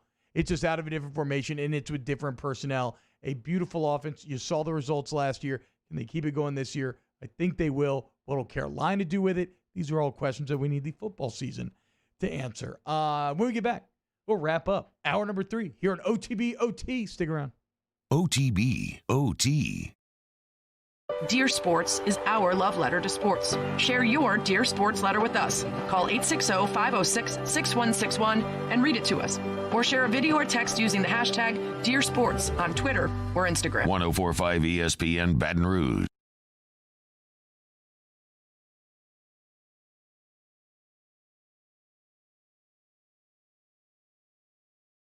Gulf Coast Office Products is a nationally recognized Savin office equipment dealer based right here in Louisiana. Over 100 employees strong, Gulf Coast has the boots on the ground to support all vertical markets from education, engineering, legal, and finance. With the latest in office technology from desktop to production segment units, Gulf Coast and Savin have the perfect fit for you. Call 225-756-2644. That's 756-2644 for Gulf Coast Office Products. Our big New Year sale is going on now at Corval Toyota in Opelousas, and you can get $23.50 off MSRP on a 20 RAV4 XLE or lease a 20 RAV4 LE for $269 a month. Come on down to Happy Town. That's Corval Toyota in Opelousas, Happy Town, USA. Gulf Coast Bank and Trust is a local bank with a straightforward philosophy. It's about doing the right thing for our customers. Participating in our community with annual local fundraisers, offering individual attention in a modern banking atmosphere with a trusted local company. Gulf Coast Bank invested in technology with a local touch, giving our customers the power to bank anywhere, anytime. We're building relationships through personal service as the bank that cares about you. Gulf Coast Bank and Trust, the bank that cares about you. This isn't just another day. It's so much more.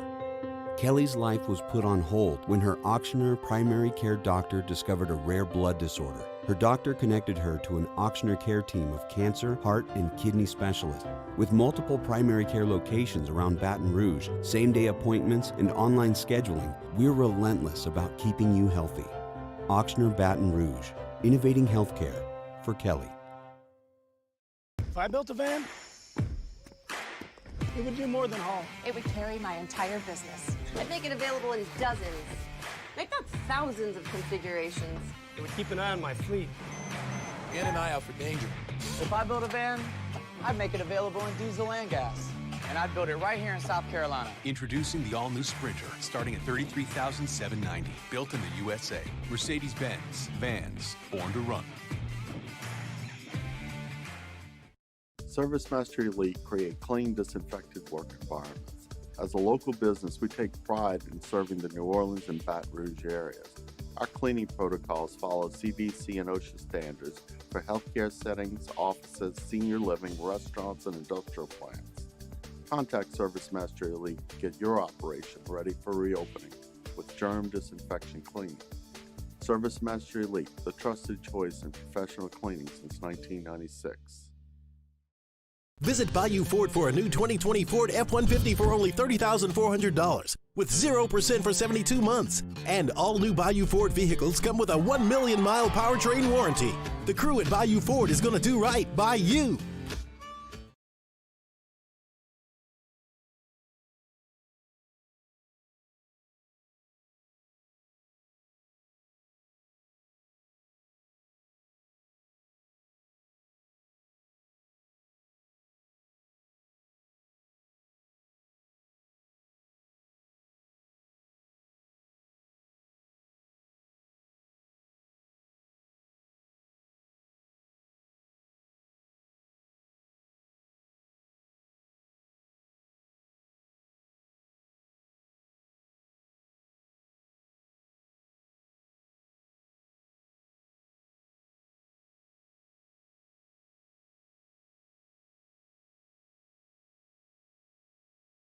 Tune in to Jimmy Ott's Game Time tonight from 6 to 8 p.m. Ben Mintz and Jimmy Ott will be live from Doe's Eat Place on Government Street on 104.5 ESPN Baton Rouge.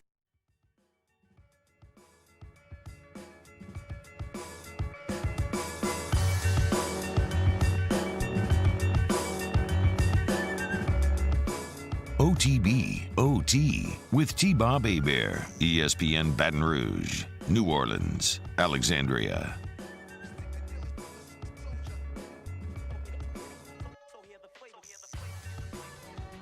Welcome back, OTB-OT, 104.5, 100.3, 94.7 ESPN. We asked you earlier, what is the most watchable Discovery Channel show? This is to honor Grant Imahara, who passed away, 49 years old, man, huge bummer. Thoughts and prayers to him and his family. Gave me hours upon hours of entertainment on Mythbusters back in the day. Danny, do you have those poll results pulled up, my friend? Oh, my God. Wow. Okay. Let me know. Just give me like a thumbs up when you have it. The leader is Mythbusters at 35%. Okay. Followed by Cash Cab at 26%, Dirty Jobs at 23%, and How It's Made at 16%. Okay. Mythbusters taking the lead here. That's pretty wild, though, man. Pretty close vote, all things considered. Yeah, I hope you really enjoyed that Nick Underhill interview. And like I said, I can't recommend going to the site and reading the article itself enough. There's a lot of great takeaways to be had. But I really want to focus in and highlight on what Nick touched on there.